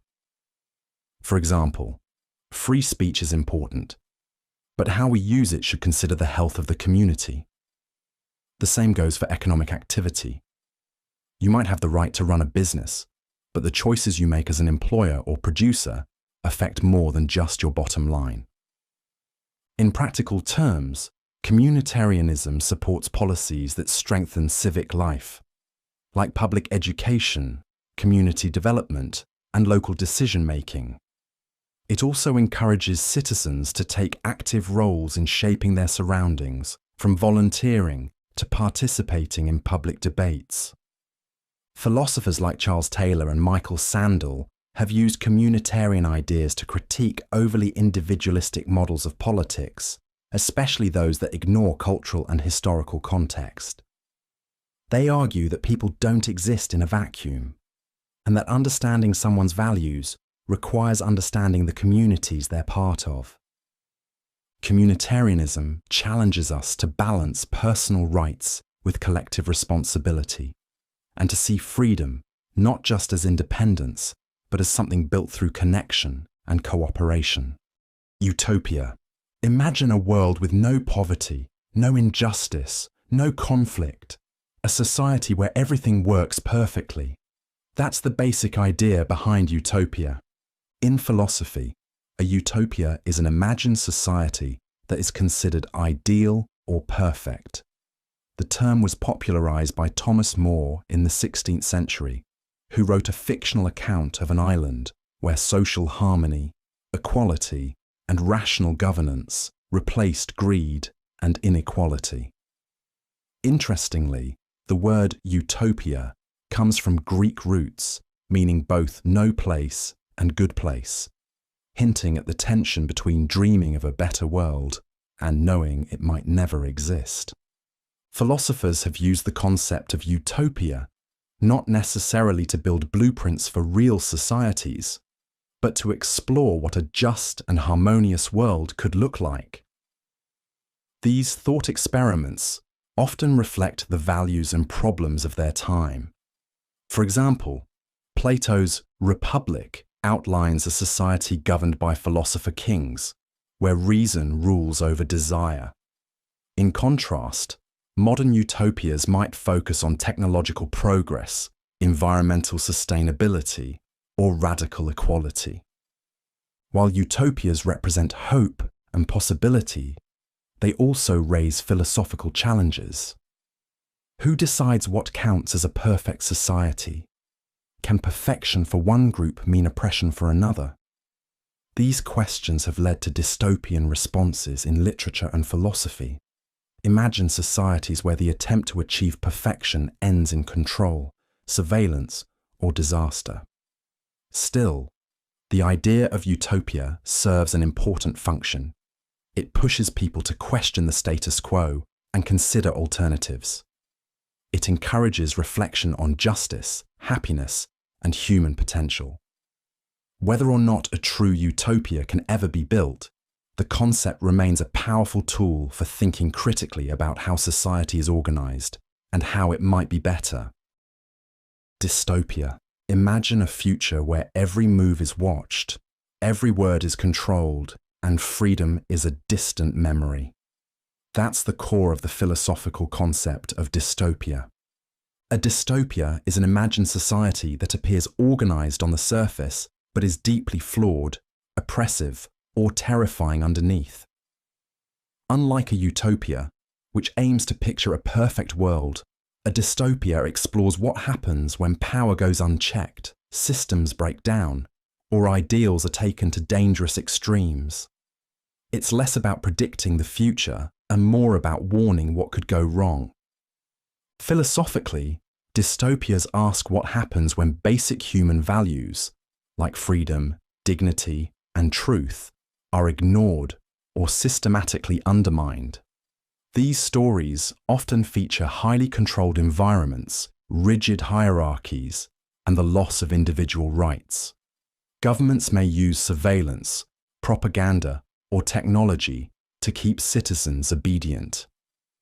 Sometimes, the threat isn't the state, but corporate monopolies, environmental collapse, or social division. Famous examples include George Orwell's 1984, where thought itself is regulated, or Aldous Huxley's Brave New World, where control comes not through fear, but through pleasure and distraction. These fictional societies aren't just bleak, they're built to reflect real philosophical fears about human nature, political authority, and the cost of conformity. Dystopias also challenge ideas of progress. A society may seem advanced, technologically or economically, but underneath, people may lack basic freedoms. Philosophers use dystopian thinking to test political theories, question moral assumptions, and highlight the risks of ignoring justice, empathy, or critical thought. While dystopias are fictional, they often reflect very real anxieties. They act as cautionary tales, showing how good intentions, or the desire for control, efficiency, or even happiness, can spiral into dehumanizing systems. As a philosophical tool, the dystopian idea reminds us that how a society functions on paper isn't enough. It's how it treats people that really matters. Social contract. You stop at red lights, pay taxes, and follow rules, even when no one's watching. But why? One answer lies in the idea of the social contract. The social contract is a concept in political philosophy that explains why people accept government authority and follow laws. It's not a written agreement, but a theoretical one. The idea is that individuals agree, either explicitly or implicitly, to give up some personal freedoms in exchange for the benefits of living in an organized society. This concept became central in the work of philosophers like Thomas Hobbes, John Locke, and Jean-Jacques Rousseau. Each had different takes, but they shared a common question. What justifies government power, and why should people obey it? Hobbes believed that without a strong central authority, life would be chaotic and violent. So, people agree to a powerful ruler to maintain order. Locke, on the other hand, argued that government exists to protect natural rights, like life, liberty, and property, and that citizens have the right to replace leaders who violate that trust. Rousseau emphasized collective decision-making, imagining a society guided by the general will of the people. The social contract helps explain the legitimacy of laws, rights, and civic duties. For example, when you follow traffic rules, you're not just avoiding a ticket, you're upholding an agreement that makes the roads safer for everyone. And when governments enforce laws, they're expected to act on behalf of the people who gave them that power. This idea has shaped modern democracies, human rights, and debates about justice and authority. It provides a framework for thinking about why societies exist and how power should be used. At its core, the social contract asks what we owe each other as members of a shared community and what we expect in return. Natural rights. You don't have to earn the right to speak your mind or to live your life freely. Those rights are yours by nature. That's the basic idea behind natural rights. Natural rights are moral principles that are considered to belong to all people simply because they are human. They're not granted by governments, and they don't depend on culture or laws. These rights are thought to exist universally and independently of any legal system, making them a cornerstone of many political and ethical theories. The concept became especially influential in the 17th and 18th centuries, with philosophers like John Locke arguing that all individuals are born with certain basic rights, specifically life, liberty, and property. According to Locke, the main role of government is to protect these rights, and any government that violates them loses its legitimacy. Natural rights often show up in founding political documents. The US Declaration of Independence, for example, talks about rights that are unalienable, meaning they can't be taken away. These include life, liberty, and the pursuit of happiness. The idea is that these rights are built into human existence and should be respected everywhere, no matter who's in charge. Importantly, natural rights differ from legal rights. Legal rights are created by governments and can vary from country to country. Natural rights, by contrast, are thought to be constant. You don't get them because someone gave them to you. You have them because you're a person. This idea has had a major impact on modern human rights movements, constitutional law, and international agreements. It helps explain why certain freedoms are seen as fundamental and why violating them is treated as a serious injustice. Natural rights lay the groundwork for the idea that some things should never be up for negotiation because they belong to everyone by default. Ethics. Ethics is the branch of philosophy that studies what's right and wrong and why certain actions are considered good or bad. It's not just about following rules. It's about understanding what kind of life we should live, how we should treat others, and what principles should guide our decisions. At the foundation of ethics are three major approaches. The first is consequentialism, which says the right action is the one that leads to the best outcome. The most well-known version is utilitarianism, which focuses on maximizing happiness and minimizing suffering. For example, if telling a lie would save someone's life, a consequentialist might say it's the right thing to do. The second is deontology, which focuses on rules and duties rather than results. According to this view, some actions are simply right or wrong, no matter the consequences. Telling the truth, for instance, is a duty, even if it leads to a difficult outcome. The third is virtue ethics, which centers on the kind of person you are, rather than any one action. It's about developing good character traits, like honesty, courage, and compassion, so that doing the right thing becomes second nature. Ethics doesn't just apply to personal choices. It plays a key role in law, medicine, business, technology, and public policy. It asks how we should live together in a society, how we resolve conflicts, and how we balance individual freedom with responsibility to others. Philosophers explore ethics to better understand what fairness, justice, and integrity really mean, and how we can apply those ideas in the real world. Virtue ethics. When someone does the right thing, not for praise or rules, but simply because it's who they are, it's easy to admire. That's the core of virtue ethics. Virtue ethics is a branch of moral philosophy that focuses on character over rules or outcomes. Instead of asking, "What should I do in this situation?" it asks, "What kind of person should I be?" The idea is that good actions naturally follow from good character traits, like honesty, courage, patience, and generosity. This approach dates back to ancient Greece, especially to the philosopher Aristotle. He believed that becoming a good person involves developing habits that shape your character over time. According to virtue ethics, morality isn't about strict rules or calculated results. It's about living a well-rounded, meaningful life by cultivating virtues. Virtues are developed through practice. You become brave by acting bravely, fair by acting fairly. These traits don't come from memorizing guidelines. They grow from experience, reflection, and learning from others.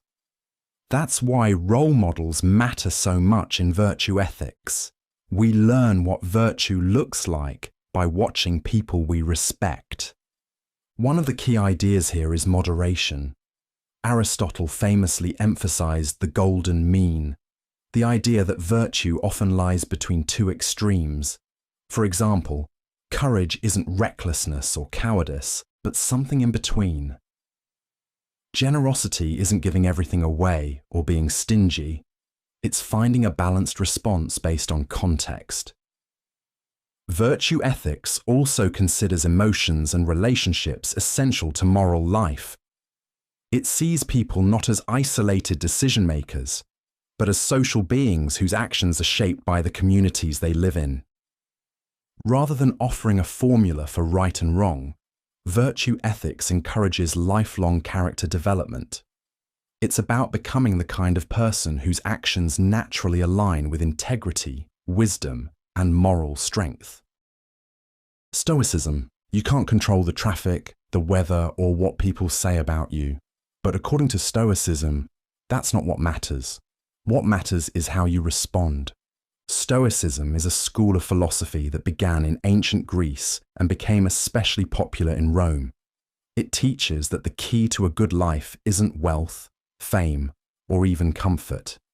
It's living in harmony with reason, accepting what you can't change, and focusing on what you can. At its core, Stoicism draws a sharp line between what's in your control and what isn't. Your actions, thoughts, and choices. Those are up to you. Everything else, other people's opinions, outcomes, even your own body to some extent, is not. A Stoic works to master their inner life rather than chase external rewards or run from discomfort. This doesn't mean ignoring problems or pretending emotions don't exist. Stoics value self-awareness and self-discipline. They believe in examining your reactions, training your character, and making choices based on reason, not impulse. For example, if someone insults you, a Stoic approach wouldn't involve shouting back or stewing in anger. It would involve pausing, recognizing that the insult can't hurt your integrity, and choosing not to let it control you. Stoicism also encourages reflection through practices like journaling, meditation on mortality, and reminding yourself of your principles. Historical Stoics like Marcus Aurelius, Seneca, and Epictetus wrote practical advice, not abstract theory. Their goal was to build resilience and peace of mind in daily life, even under pressure.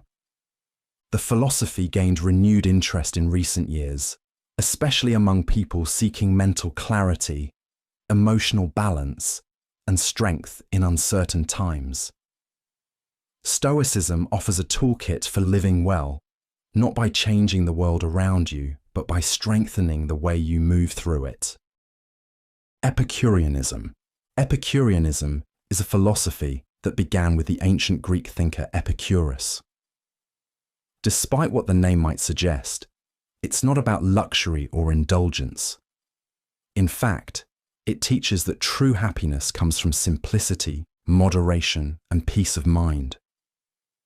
At its heart, Epicureanism is about seeking pleasure, but not in the way most people imagine. Epicurus believed that pleasure is the highest good, but he made a clear distinction between short-term thrills and lasting satisfaction. He argued that the most reliable pleasures come from avoiding pain, reducing anxiety, and living wisely. This means choosing a life that's calm, thoughtful, and free from unnecessary stress or fear, especially fear of death or punishment from the gods. According to Epicureanism, many of the things people chase, status, wealth, power, often cause more worry than joy. Instead, Epicurus emphasized friendship, self-sufficiency, and reflection. He believed that once basic needs are met, happiness depends more on how we think than on what we have. He also introduced a practical idea called the tetrapharmakos, or four-part cure. Don't fear the gods, don't fear death. What is good is easy to get, and what is terrible is easy to endure. These principles weren't just theory. They were designed to help people feel less anxious and more content in everyday life. Epicureanism offers a surprisingly grounded path to happiness. It encourages people to strip away distractions and focus on what really brings lasting peace, comfort, friendship, and a mind free from fear. Not through excess, but through understanding what truly matters and letting go of what doesn't. Hedonism. Most people enjoy pleasure, good food, relaxing vacations, laughter with friends. Hedonism takes that everyday idea and turns it into a full-blown philosophy of life. At its core, hedonism is the belief that pleasure is the highest good and the primary goal of life. It argues that the best life is one filled with enjoyment and the absence of pain. Rather than chasing status or moral duty for its own sake, hedonism puts well-being and happiness at the center. There are different types of hedonism. Psychological hedonism is the idea that people naturally seek pleasure and avoid pain. It's just how humans are wired. Then there's ethical hedonism, which goes a step further. It says that we should pursue pleasure because it's the only thing that's truly valuable in itself. This doesn't mean living without limits. Some forms of hedonism, especially the kind promoted by thinkers like Epicurus, actually recommend moderation.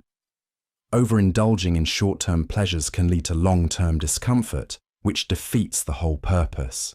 So while a night of partying might feel good, a hedonist focused on lasting happiness might opt for balance, choosing the kinds of pleasures that bring peace, not chaos. More extreme forms, like Cyrenaic hedonism, embrace immediate gratification, valuing physical pleasures above all else. But these versions often face criticism for ignoring consequences and depth. Hedonism raises important questions about what really matters in life. Is pleasure enough? Does it lead to fulfillment, or does it leave something out? Critics argue it can be shallow or selfish. Supporters say it's realistic, personal, and honest about what people actually want. As a philosophy, hedonism encourages a clear focus. Aim for joy, reduce suffering, and make choices that increase satisfaction, both in the moment and over time. It invites a closer look at what pleasure really is and how it shapes the lives we build. Consequentialism. If holding the door for someone makes their day better and ignoring them makes it worse, then which choice is right? According to consequentialism, the answer lies in the outcome. Consequentialism is a family of ethical theories that judge actions based on their consequences. In other words, what makes an action right or wrong isn't the intention behind it or whether it follows a rule, it's the result it produces.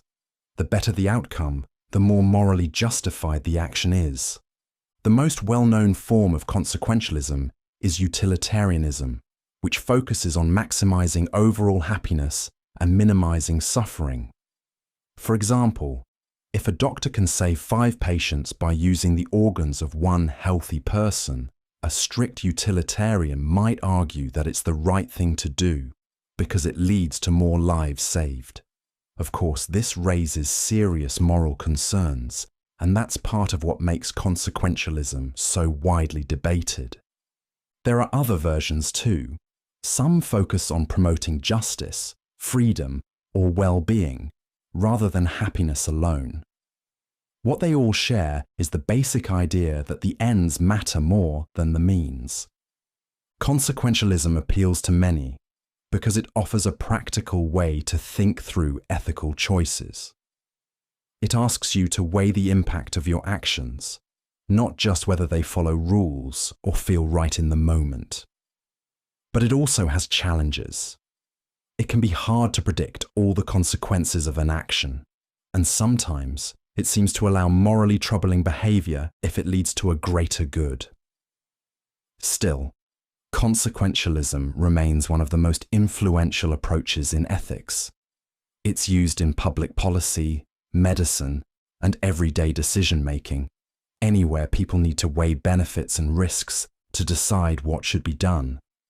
It turns morality into a matter of results and pushes us to think beyond intentions to the bigger picture. Utilitarianism. Imagine you're choosing between saving 1 person or saving 5. For utilitarianism, the answer is clear. Choose the option that helps the most people. Utilitarianism is an ethical theory that says the right thing to do is whatever brings about the greatest amount of happiness for the greatest number of people. It's a form of consequentialism, which means it focuses on outcomes, not intentions, rules, or traditions, but the results of our actions. The core idea is simple. If an action increases overall well-being, it's good. If it increases suffering, it's not. This principle can apply to individual decisions, like whether to lie to protect someone's feelings, or to large-scale policies, such as how to distribute healthcare or respond to climate change. Utilitarianism gained major traction in the 18th and 19th centuries through thinkers like Jeremy Bentham and John Stuart Mill. Bentham emphasized pleasure and pain as the basis for morality, while Mill refined the theory to consider not just the quantity of happiness, but also its quality. For example, he argued that the joy from reading a great book might be more valuable than the pleasure of eating a delicious snack. One of utilitarianism's strengths is that it offers a clear and flexible guide to decision-making. It doesn't rely on rigid rules. Instead, it asks us to look at each situation and ask, what will do the most good? But it also has its critics. Some say it can justify morally questionable acts, like harming 1 person if it benefits many others. Others argue that it's hard to measure happiness or predict outcomes accurately. Even with these challenges, utilitarianism remains one of the most influential ethical frameworks. It encourages thoughtful, outcome-based reasoning and continues to shape debates in ethics, politics, and everyday moral decisions. Deontology, telling the truth, keeping promises, and treating people with respect. These are things we often think we should do, no matter the outcome. That's the foundation of deontology. Deontology is a theory in moral philosophy that focuses on duties and rules rather than results. The word itself comes from the Greek word for duty. At its core, deontology says that certain actions are morally right or wrong in themselves, regardless of what they lead to. It's not about maximizing happiness or minimizing harm. It's about doing the right thing because it's the right thing. One of the most well-known deontological thinkers was Immanuel Kant. He believed that moral actions are guided by principles that should apply universally. For example, if lying is wrong, then it's wrong in every case, even if a lie might protect someone or avoid conflict. The idea is that morality isn't about weighing outcomes. It's about acting from a sense of obligation grounded in reason. Deontology values consistency and respect for others. It treats people as ends in themselves, not as tools to achieve a result. That means you shouldn't harm someone, even if doing so could benefit a larger group. For a deontologist, following moral rules matters more than chasing the best possible outcome. This approach has both strengths and challenges. It offers a strong defense of human rights and justice, and it's easy to apply in everyday situations. Don't lie, don't steal, don't cheat. But it can also lead to tough dilemmas, especially when rules seem to conflict, or when following a rule causes real harm. Still, deontology has had a lasting impact on ethics, law, and human rights. It reminds us that how we act and why we act can be just as important as what we achieve in the end. Moral relativism. What's considered right in one culture might be seen as wrong in another. Eating with your hands, wearing certain clothes, or following specific traditions, these actions are judged differently depending on where you are. That's the basic idea behind moral relativism. Moral relativism is the view that there's no single universal standard for right and wrong. Instead, morality depends on cultural norms, personal beliefs, or historical context. What's ethical in one society might not be in another, and no single perspective has absolute authority over the rest. There are a few different forms of moral relativism. Cultural relativism focuses on societies, arguing that each culture defines its own moral code.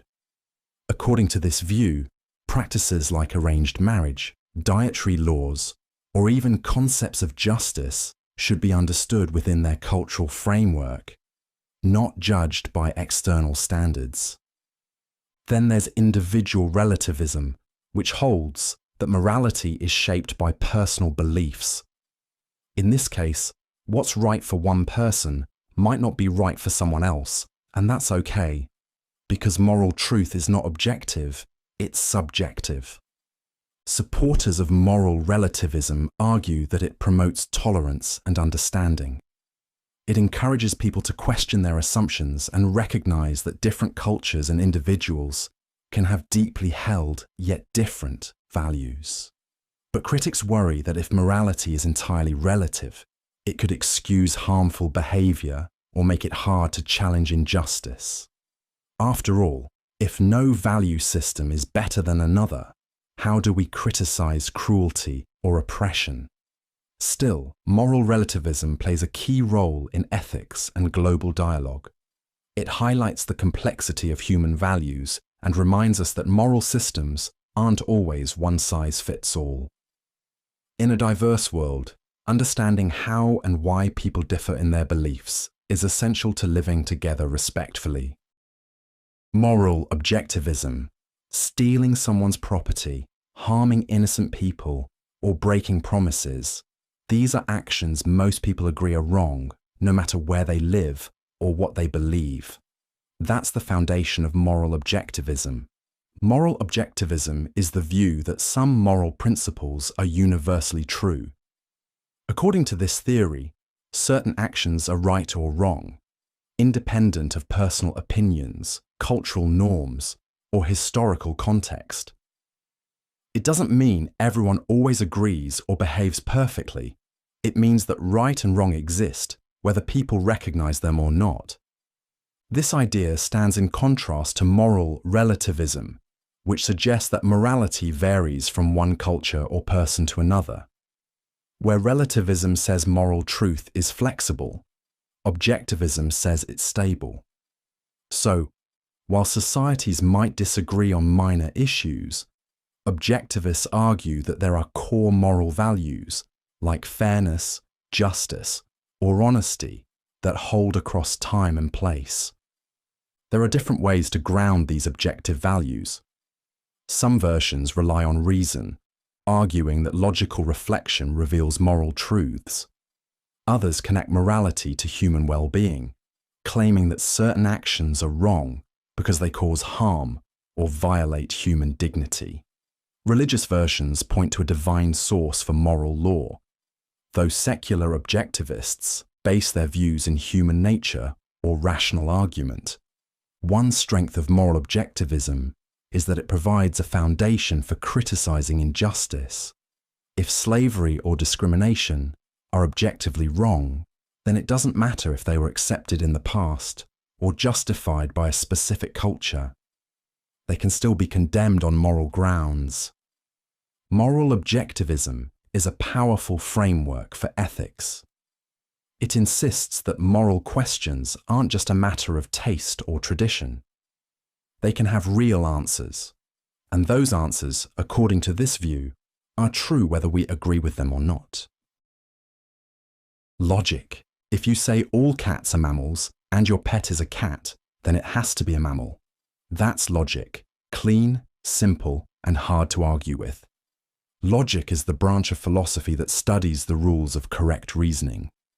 It helps us figure out which arguments make sense and which ones fall apart. Instead of focusing on what we believe, logic looks at how we think and whether our conclusions follow from our starting points. At its most basic level, logic deals with statements and their relationships. If one thing is true, what else must be true because of it? This structure is what makes logical thinking so powerful. It creates chains of reasoning that are clear, predictable, and testable. There are different types of logic, but the two most common are deductive and inductive. Deductive logic starts with general principles and applies them to specific cases. For example, all humans are mortal. Socrates is a human, therefore Socrates is mortal. If the starting points are true, the conclusion has to be true. Inductive logic works the other way. It looks at patterns in specific examples to form general conclusions, like noticing that the sun rises every morning and concluding that it probably will tomorrow too. Inductive reasoning isn't as certain as deduction, but it's useful for everyday decision-making and science. Modern logic also includes symbolic systems, ways to represent arguments using symbols and formulas, much like math. These tools help break down complex reasoning into simpler parts, especially when evaluating abstract ideas. Logic doesn't tell us what's true, but it tells us what follows from what. It's the backbone of rational thought, and one of philosophy's most precise tools for separating good thinking from bad. Deduction. If all humans are mortal, and Socrates is a human, then Socrates must be mortal. That kind of reasoning is called deduction, and it's one of the clearest tools we have for figuring out what follows from what. Deduction is a type of logical thinking where you start with general rules and apply them to specific cases. If your starting points are true and your reasoning is valid, then your conclusion has to be true. It's not a guess or a probability, it's a guarantee, as long as everything is in order. This method has been used in philosophy and science for thousands of years. It helps clarify arguments, eliminate contradictions, and build airtight conclusions from solid foundations. In a way, it's like a chain reaction. Once the first links are locked in place, everything else naturally follows. Deductive reasoning is especially useful in formal systems like mathematics. If you know that all squares are rectangles, and you know that this shape is a square, then you can confidently say it's also a rectangle. You're not checking reality. You're working through definitions and rules. But deduction has limits. It depends entirely on the truth of its premises. If your starting points are wrong, the conclusion might still be logically valid, but it won't reflect the real world.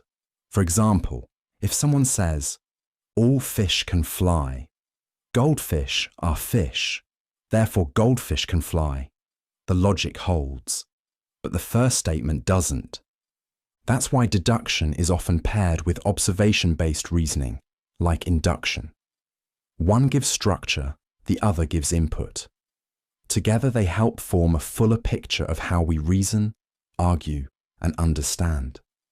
Deduction offers a powerful framework for thinking clearly. It's about taking what we know and following it to where it logically leads. No shortcuts, just straight reasoning. Induction. The sun has risen every day so far, so it's probably going to rise tomorrow. That's induction, reasoning from patterns to make general conclusions. Induction is a method of thinking where we observe specific examples and use them to form broader ideas. It doesn't guarantee certainty, but it helps us make educated guesses about what's likely to happen. This kind of reasoning plays a huge role in everyday life, science, and how we build knowledge from experience. The basic structure of induction looks like this. You notice a repeated pattern, and you draw a conclusion based on that pattern. For example, if you see that every time you water a plant it grows, you might conclude that watering helps plants grow. You don't have to test every plant on Earth. You assume the pattern will hold. Inductive reasoning is especially useful in science. Scientists run experiments, collect data, and then make general statements about how nature works. But induction isn't foolproof. Just because something has happened many times doesn't mean it always will. That's the core of the problem of induction, famously raised by philosopher David Hume. His point was that there's no logical guarantee that the future will always resemble the past. Still, despite its limits, induction is practical. We rely on it to make decisions, set expectations, and learn from experience. Weather forecasts, medical research, and even daily routines all use inductive logic. It's how we make sense of a world that's constantly changing and full of unknowns. Induction may not offer absolute certainty, but it gives us a way to move from observation to understanding. It's how we take what we've seen and turn it into something useful, an informed guess about what comes next. Abduction. You walk into your kitchen and see water on the floor. You didn't see it spill, but you notice the dog's bowl is tipped over. So you guess the dog probably did it. That's abduction, figuring out the most likely explanation from what you know. Abduction, also known as inference to the best explanation, is a form of reasoning where we start with an observation and then try to come up with the most plausible cause. Unlike deduction, which guarantees a conclusion if the premises are true, and unlike induction, which draws patterns from repeated cases, abduction is about picking the explanation that fits best, even if it's not certain. This kind of thinking is common in everyday life. If your phone isn't charging, you might assume the cable is broken. You haven't tested everything yet, but based on past experience, it seems like the most reasonable explanation. Doctors use abduction when diagnosing symptoms. Detectives use it when piecing together clues. It's how we move from confusing situations to coherent stories. The term was introduced by American philosopher Charles Sanders Peirce. He believed that abduction plays a key role in the way we form new ideas. It's often the first step in problem solving, what gets us from scattered evidence to a working theory. Of course, abduction isn't foolproof. The best explanation might not always be the correct one, but it's a practical way of reasoning when time, information, or certainty is limited. It helps us make sense of the unknown by filling in the blanks with what seems most likely. Abduction is what drives us to ask, what's going on here? And then come up with a smart guess. It's the thinking behind insights, discoveries, and those everyday moments when something just clicks. Fallibilism. Everyone makes mistakes.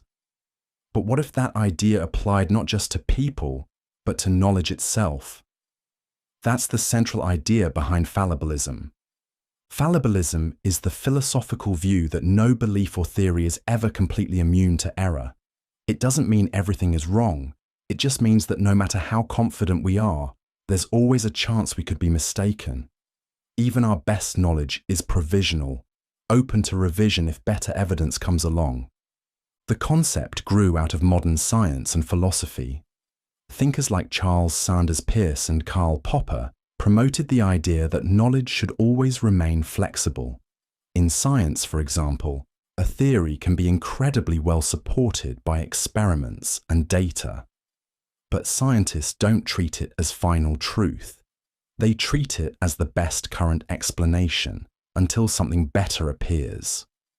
Fallibilism pushes back against the idea that we can ever reach absolute certainty. Take something as everyday as using GPS. You follow the directions, assuming they're correct. But sometimes, the GPS is wrong.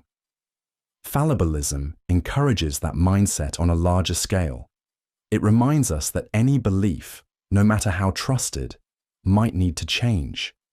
This doesn't mean we should doubt everything all the time.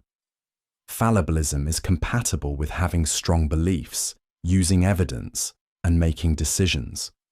But it also promotes intellectual humility, the willingness to admit we might be wrong and to keep an open mind when new information comes in. In philosophy, fallibilism challenges rigid systems that claim to offer final answers. Instead, it supports a view of knowledge as something we're constantly improving, refining, and sometimes correcting. It's not a weakness. It's a strategy for dealing with a complex world where certainty is rare, and learning never really stops. Paradox. If a barber shaves everyone in town who doesn't shave themselves, who shaves the barber? That's a paradox, a situation where logic seems to break down, even though every step seems to make sense. In philosophy, a paradox is a statement or situation that leads to a contradiction or a result that defies common sense. It often arises when two or more seemingly reasonable ideas clash, making it difficult, or sometimes impossible, to figure out what's actually true. Paradoxes come in different forms. Some are logical, like the liar paradox, where someone says, "This statement is false. If it's true, then it's false. But if it's false, then it must be true." Others are more practical, like Zeno's paradoxes, which argue that motion is impossible because you'd have to complete an infinite number of steps just to walk across a room. What makes paradoxes interesting is that they don't just confuse, they reveal. A good paradox doesn't just show a flaw in thinking, it points to limits in the way we define concepts, use language, or apply logic. They force us to rethink what we thought we understood. Philosophers use paradoxes as tools. They help test the strength of arguments, expose assumptions, and refine definitions. In science and math, paradoxes have even led to breakthroughs. Russell's paradox, for example, exposed problems in early set theory and helped shape modern logic. Paradoxes aren't problems to be solved and forgotten. They're puzzles that sharpen thinking. By challenging us to hold two conflicting ideas at once, they show how complex and layered our understanding of reality really is. They might not always have a clear answer, but they always leave us thinking more carefully about the questions we ask. Dialectics. When two people strongly disagree, it's easy to assume only one of them can be right. But in philosophy, disagreement can be the starting point for progress. That's where dialectics comes in. Dialectics is a method of thinking and reasoning that focuses on resolving contradictions. Instead of treating opposing ideas as a problem, dialectics treats them as fuel, something that drives development, learning, and change. The basic structure of dialectics usually involves 3 stages. First, there's a starting idea or position, often called a thesis. Then comes a challenge to that idea, known as the antithesis. Finally, through the tension between the two, a new idea emerges, a synthesis that combines elements of both and moves the conversation forward. This approach goes back to ancient Greece, especially in the dialogues of Socrates, who questioned people's beliefs through conversation to push them toward clearer thinking. But dialectics became more formalized with later thinkers like Hegel, who used it to explain how ideas evolve over time through conflict and resolution. Marx and Engels took the concept further, applying dialectics to history, politics, and economics. They argued that social change happens through class struggle, another kind of contradiction, leading to new political and economic systems. This became known as dialectical materialism. Dialectics doesn't just apply to grand theories. You can see it in everyday life. For example, when 2 teammates disagree on how to solve a problem, they might argue, rethink, and eventually find a solution that's better than what either started with. That's dialectical thinking in action. At its core, dialectics is a tool for understanding how ideas develop through opposition. It values conflict not as something to avoid, but as something that helps us get to clearer, more complete understandings of the world. Have you ever wondered why reality is exactly the way it is? Why do things exist at all, rather than nothing? These might sound like simple questions, but they're actually part of one of the oldest and deepest branches of philosophy, metaphysics. Metaphysics isn't as complicated as it sounds. At its core, it's simply the study of reality itself. It goes beyond physics or science, asking fundamental questions about existence. Where science explains how things happen, metaphysics asks what existence itself really is. This type of thinking started with the ancient Greek philosopher Aristotle. Interestingly, the word metaphysics originally just meant after physics, because Aristotle wrote about these ideas right after he wrote about physical things like motion and matter. But over time, the term took on a deeper meaning, becoming philosophy's attempt to understand the ultimate nature of reality. Metaphysics covers 2 main areas. The first is called ontology, which tries to classify everything that exists. Ontologists explore whether abstract ideas, like beauty, goodness, or numbers, are real things, or just concepts we create in our minds. For example, does the idea of redness exist by itself? Or is it only real because we see red objects? The second area deals with more personal, relatable questions about existence. Things like the nature of our minds and consciousness, free will, or even whether anything exists beyond the physical world. These questions aren't easy, but they shape how we understand ourselves and our place in the universe. Even though metaphysics doesn't always offer concrete answers like science, it pushes our understanding deeper. It reminds us that behind everyday life is an incredible mystery, existence itself. And that's what makes metaphysics fascinating. It doesn't require you to be a philosopher. It simply invites you to look a little closer at the reality around you. Ontology. What actually counts as real? A rock, a tree, your phone. Those seem obvious. But what about things like time, numbers, or love?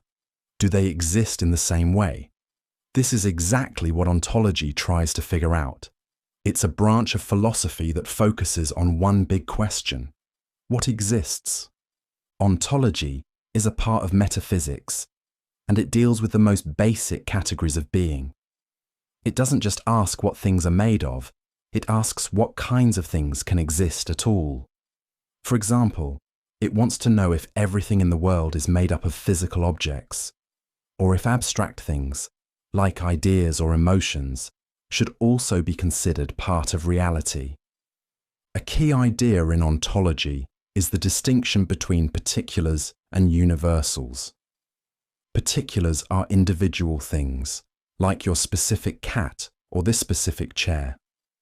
Universals, on the other hand, are general qualities that many things can share, like redness or softness.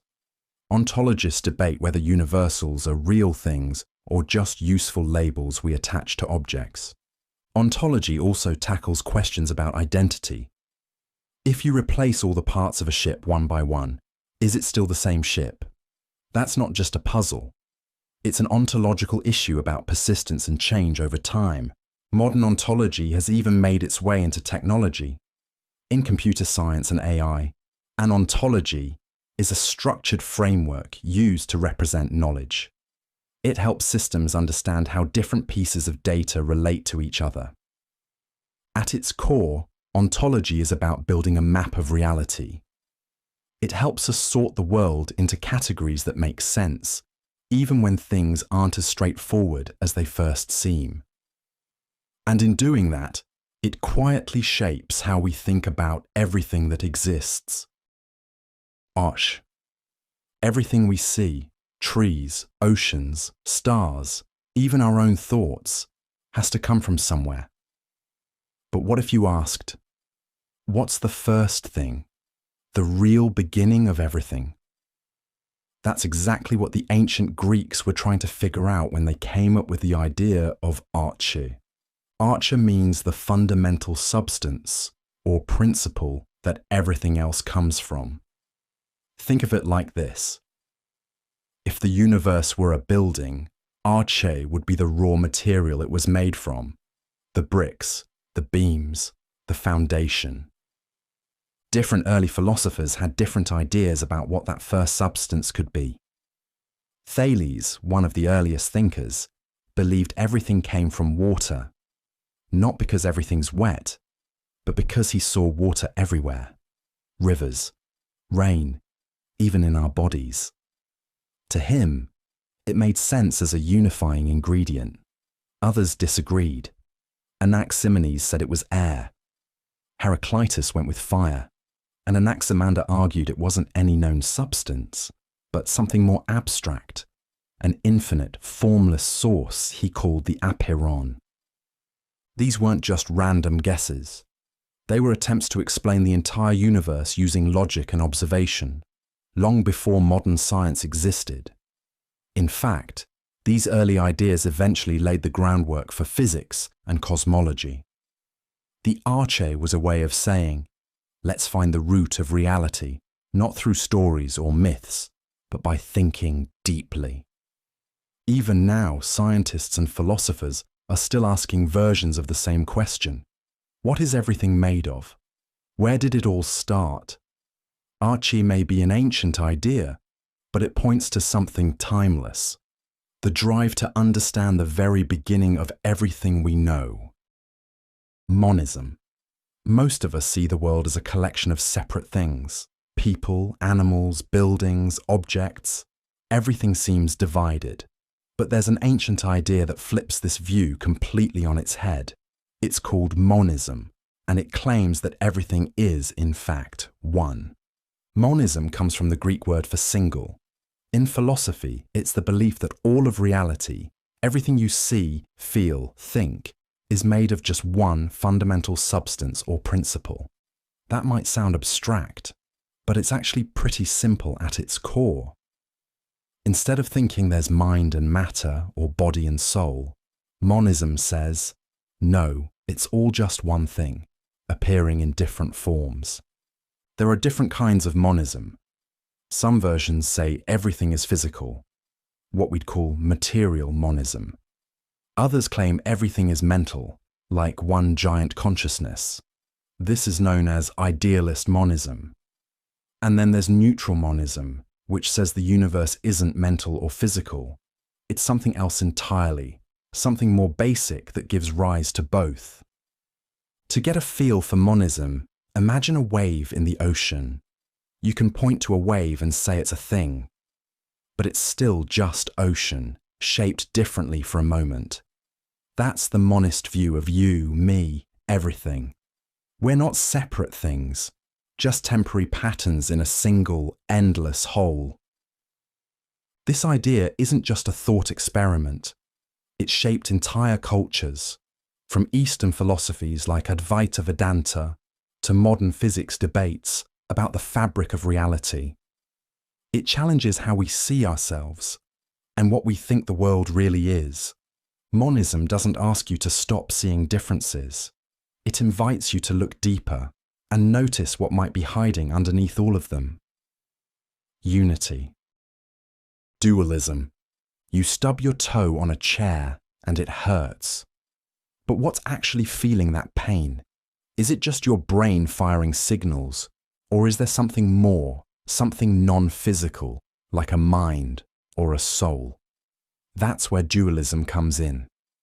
Dualism is the idea that reality is made up of two fundamentally different kinds of stuff: physical and mental, the body and the mind, the brain and the consciousness. According to this view, your thoughts, memories, and emotions aren't just brain chemistry. They belong to a separate, non-material mind. The most famous version of this idea comes from 17th century philosopher René Descartes.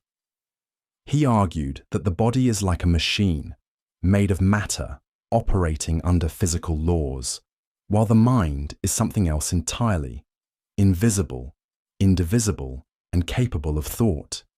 In his view, the mind and body interact, but they aren't the same thing. To make that clearer, think of a driver and a car. The car moves, accelerates, and stops. But it doesn't make decisions. That's the driver's job. In dualism, the body is like the car, and the mind is the driver. But dualism raises tough questions. If the mind is non-physical, how does it control the body? How does an immaterial thought cause a hand to move? That puzzle, called the mind-body problem, has challenged philosophers for centuries. Even today, dualist ideas show up in everyday thinking. We talk about bodies and souls, or we say someone is trapped in their mind. And despite advances in neuroscience, the question of whether the mind is just the brain or something more remains open. Dualism doesn't try to explain everything. It simply starts with a basic observation. The mental and the physical feel different. From there, it builds one of the most enduring theories in philosophy. Idealism. When you close your eyes, the world seems to disappear. But what if it actually does? That's the strange and fascinating idea at the heart of idealism. In philosophy, idealism is the theory that reality is fundamentally mental. In other words, everything we call real, objects, space, even time, is actually built from ideas or experiences in the mind. According to idealists, the physical world doesn't exist independently of perception. It only exists because it's being observed, thought about, or experienced. One of the most famous versions of this idea comes from George Berkeley, an 18th century philosopher. He argued that what we call matter doesn't exist on its own. For example, a tree isn't a physical object sitting out there waiting to be seen. Instead, the tree exists because it's being perceived by you, by others, or by some higher mind. To Berkeley, being is the same as being perceived. This sounds counterintuitive. After all, we think of the world as something solid and independent. But idealism pushes back on that assumption. Think about a dream. While you're in it, it feels real. The people, places, and events all seem to have shape and space. but none of it exists outside your mind. Idealists suggest that waking life might be similar, just more consistent and shared. There are different forms of idealism. Some say everything is made of consciousness. Others argue that reality is shaped by the structures of thought itself, like a built-in lens our minds use to interpret the world. What they all share is the belief that the mind isn't just part of reality, it's the foundation of it. Idealism challenges the way we define what's real. It flips the usual perspective, suggesting that ideas aren't floating above the material world. They are the material world. Materialism, the phone in your hand, the thoughts in your head, even the emotions you feel. According to materialism, they're all made of the same thing, matter. Materialism is the philosophical idea that everything that exists is physical. That includes objects like tables and trees, but also things we usually think of as non-physical, like consciousness, memories, and imagination. Under materialism, these aren't separate from the body. They're the result of physical processes, especially in the brain. This idea traces back to ancient thinkers like Democritus, who believed everything was made of tiny particles, what we now call atoms. But materialism really took off with the rise of modern science, as physics, chemistry, and biology explained more about how the world works. Materialism offered a powerful framework. If it can be measured, observed, or caused by physical forces, it's real. In a materialist view, your mind is not a mysterious force floating above your body. It's what your brain does when it processes information. Just like a computer runs programs using electrical circuits, your thoughts and feelings emerge from neurons firing and chemicals interacting. Of course, materialism comes with challenges. One big question is consciousness. How can a lump of grey matter produce thoughts, sensations, and awareness? Some argue materialism hasn't yet explained this fully. Others believe it's just a matter of time and better science. Materialism has shaped much of modern science and technology.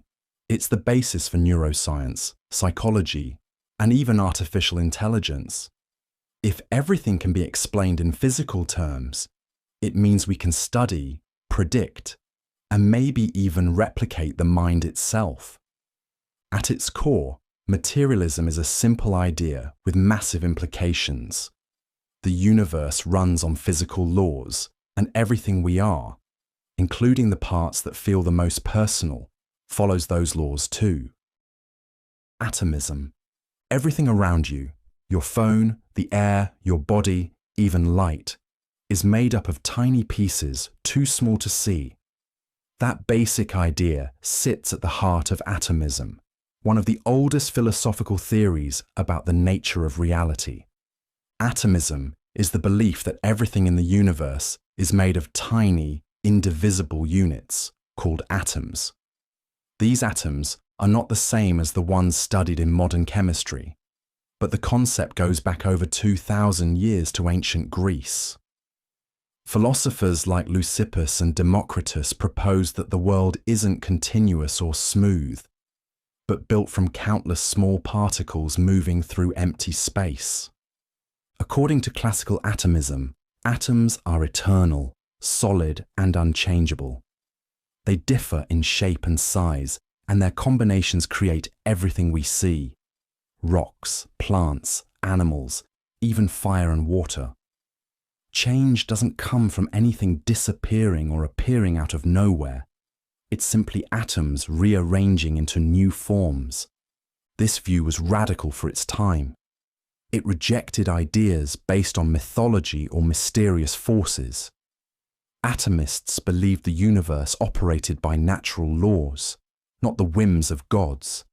They were early champions of a mechanical, law-governed cosmos, a mindset that would later influence science during the Enlightenment. What makes atomism important isn't just the idea of tiny particles, it's the shift in thinking it represents. Atomism was one of the first attempts to explain the world using reason, logic, and observation rather than stories or tradition. Modern physics has, of course, advanced far beyond ancient atomism. Atoms, as we know them today, are made of even smaller parts. But the core insight, that complex things can be broken down into simpler components, remains a foundation of how we understand the physical world. Atomism was philosophy's first serious step towards science. Pluralism.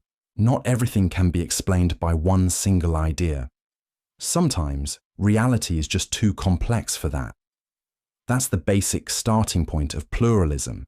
In philosophy, pluralism is the view that reality isn't made of just one kind of thing, or reducible to a single principle. Instead, it's made of many kinds of things, each with its own nature and importance. It stands in contrast to monism, which says everything comes from one fundamental source, like matter or mind. Pluralism says, no, that's too simple. The world is made up of many layers, and they all matter. The idea can be traced back to ancient philosophers like Empedocles, who argued that everything was made not from one basic element, but from four: earth, air, fire, and water.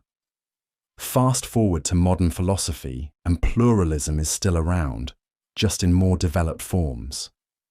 Pluralists believe that reducing everything to just one substance or explanation, whether physical atoms, mental experiences, or anything else, misses how diverse and rich reality actually is. For example, you can't fully explain a painting by just talking about the paint. You also need psychology, culture, intention, emotion. Each offers a valid piece of the puzzle, and together they give a fuller picture. In ethics, political theory, and science, pluralism shows up as a kind of built-in flexibility. It says there can be multiple valid systems, values, or perspectives. Not because everything is subjective, but because the world itself is complex enough to support more than one truth at a time. Philosophical pluralism reminds us that we don't have to choose just one lens to understand reality. Sometimes multiple answers can all be right, each one unlocking a different side of the same complicated world. Realism. A tree falls in a forest. No one hears it. According to realism, it still fell, and it's still there. Realism, in philosophy, is the idea that the world exists independently of our thoughts, perceptions, or beliefs. In simple terms, things don't need us to notice them in order to be real. Whether or not someone is around to observe a mountain, a planet, or a pile of sand, those things still exist, just as they are. This might sound like common sense, but not all philosophical views agree. Some theories suggest that reality is shaped by our minds or experiences. Realism pushes back. It claims that facts about the world are objective. They don't shift based on who's looking or how they feel. There are different versions of realism depending on the topic. In metaphysics, realism says that physical objects exist outside of our awareness. In science, it holds that theories describe real things, like electrons or gravitational waves, even if we can't observe them directly. In ethics, moral realism argues that some actions are truly right or wrong, no matter what society thinks. One of the big debates in realism involves abstract concepts. For example, take the number 7. You can't touch it or see it like a rock, but it's used in math, physics, and engineering every day. So the question is, does 7 exist in some real way? Or is it just a useful mental tool? Realists often say it exists, even if not in a physical form. What makes realism powerful is its steady confidence that reality is out there. structured, discoverable, and not entirely up to us. It's a foundation for science, logic, and most of the ways we try to understand the world. Epistemology. Most of what you believe, you didn't discover for yourself. You heard it, read it, or were told, and decided it was probably true. But how do you know it's true? That's where epistemology comes in. It's the branch of philosophy that studies knowledge, what it is, how we get it, and how we can be sure we actually have it. Start with the basics. To say you know something, 3 things usually need to be true. First, the belief has to be correct. Second, you have to believe it. And third, you need a good reason for believing it. That last part, justification, is what separates knowledge from a lucky guess. Imagine someone randomly picks a lottery number and wins. They guessed right, but they didn't really know. In contrast, if a meteorologist uses weather data to predict rain tomorrow, and it does rain, that's closer to knowledge. It's not just a guess, it's a belief backed by evidence. Epistemology also explores where knowledge comes from. Some philosophers argue that we're born with certain truths already built in. Others say all knowledge comes from experience. Then there are questions about memory, perception, and even language, since most of what we know is passed down from others.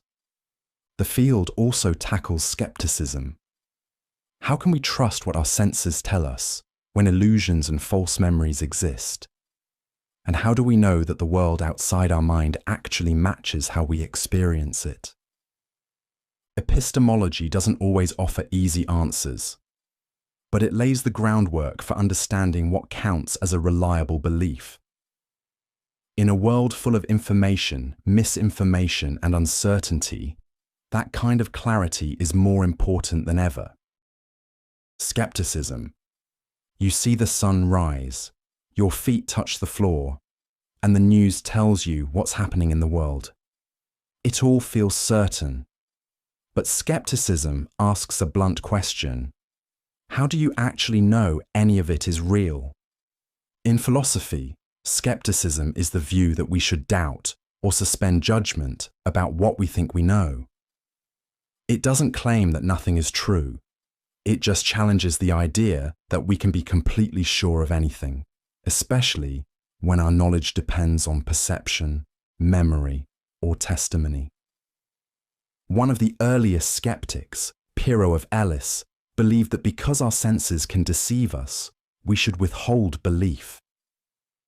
If things can look different from different angles or under different conditions, how can we trust any single experience? Take a basic example. You put a straight stick in water and it looks bent. Your eyes tell you one thing, but your reasoning tells you another. Skeptics use cases like this to show that perception isn't always reliable.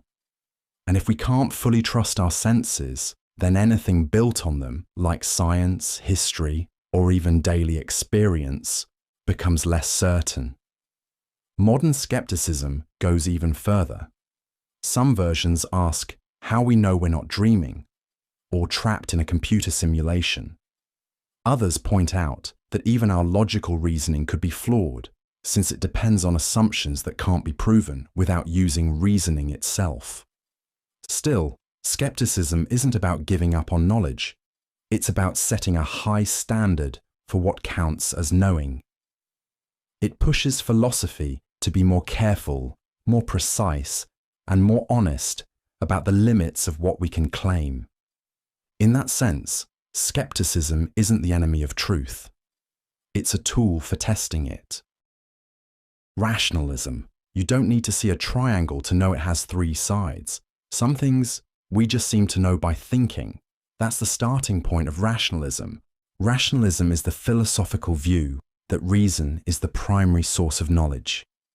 It claims that certain truths can be known independently of experience, just by using logic, thought, and deduction. In other words, not everything we know comes from the senses. This idea stands in contrast to empiricism, which says that knowledge comes mainly from observation and experience. Rationalists argue that while experience is useful, it isn't the foundation of all knowledge. That's a truth you can grasp through reasoning alone.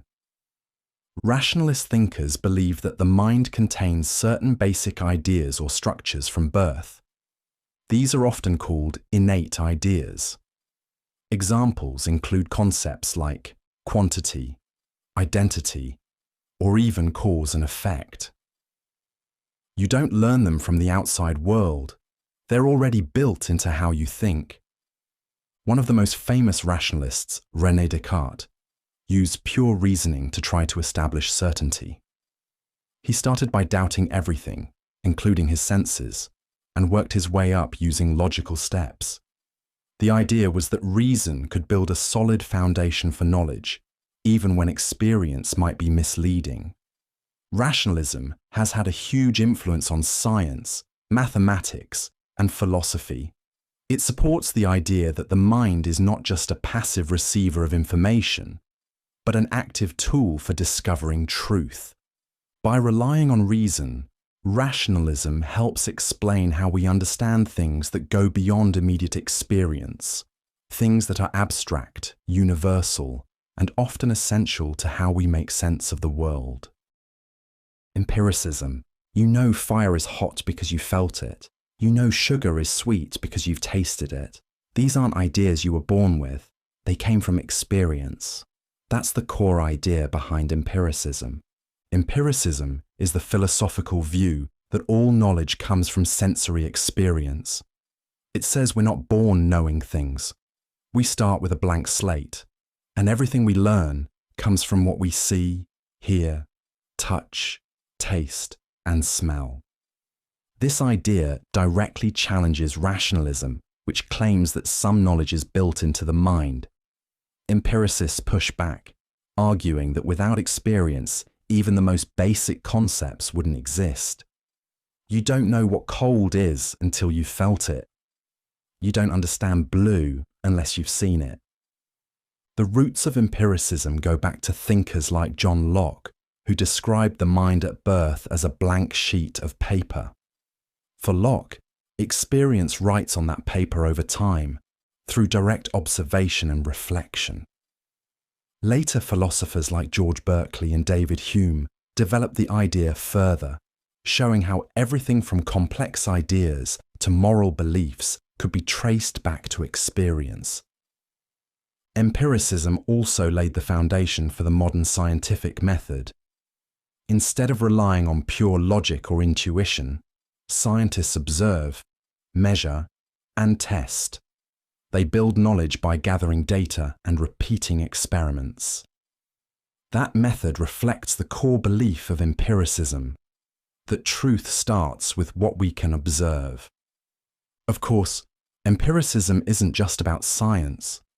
It shapes how we think about learning, memory, perception, and even how we trust information.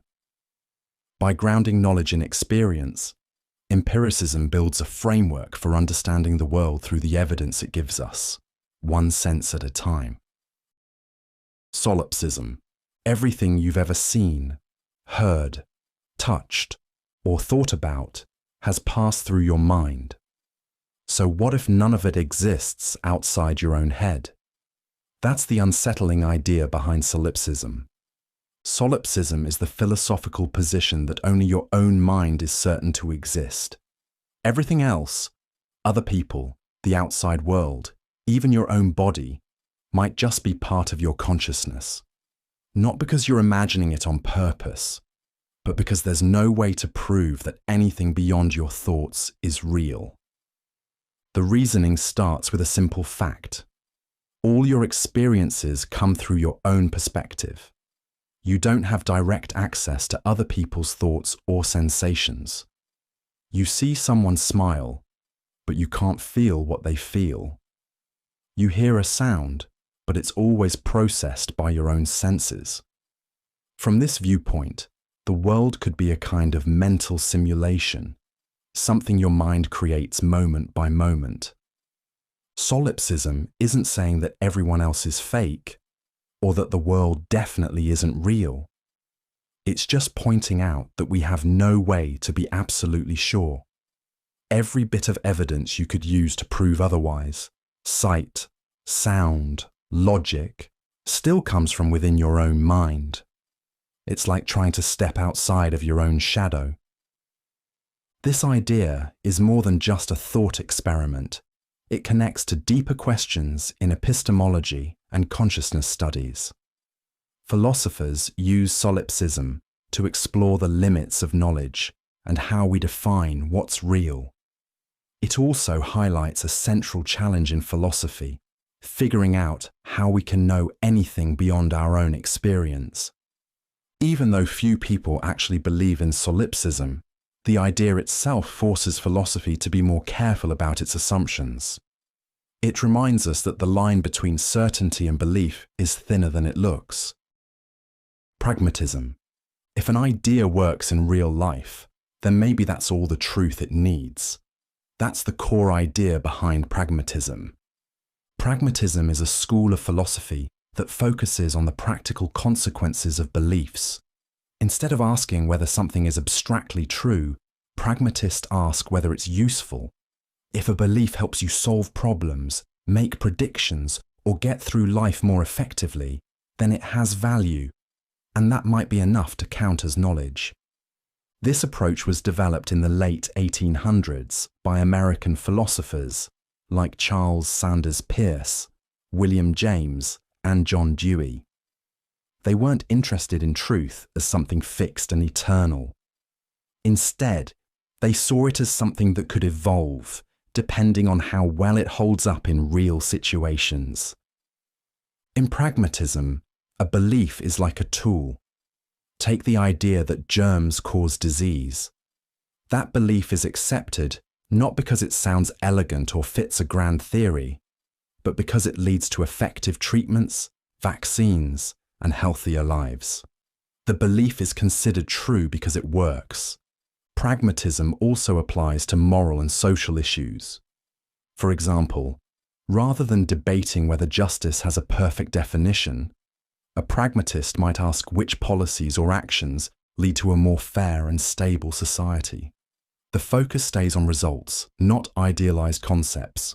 One of the key strengths of pragmatism is flexibility. It doesn't demand that ideas be perfect, just useful enough to make a difference. And if they stop working, pragmatism has no problem letting them go.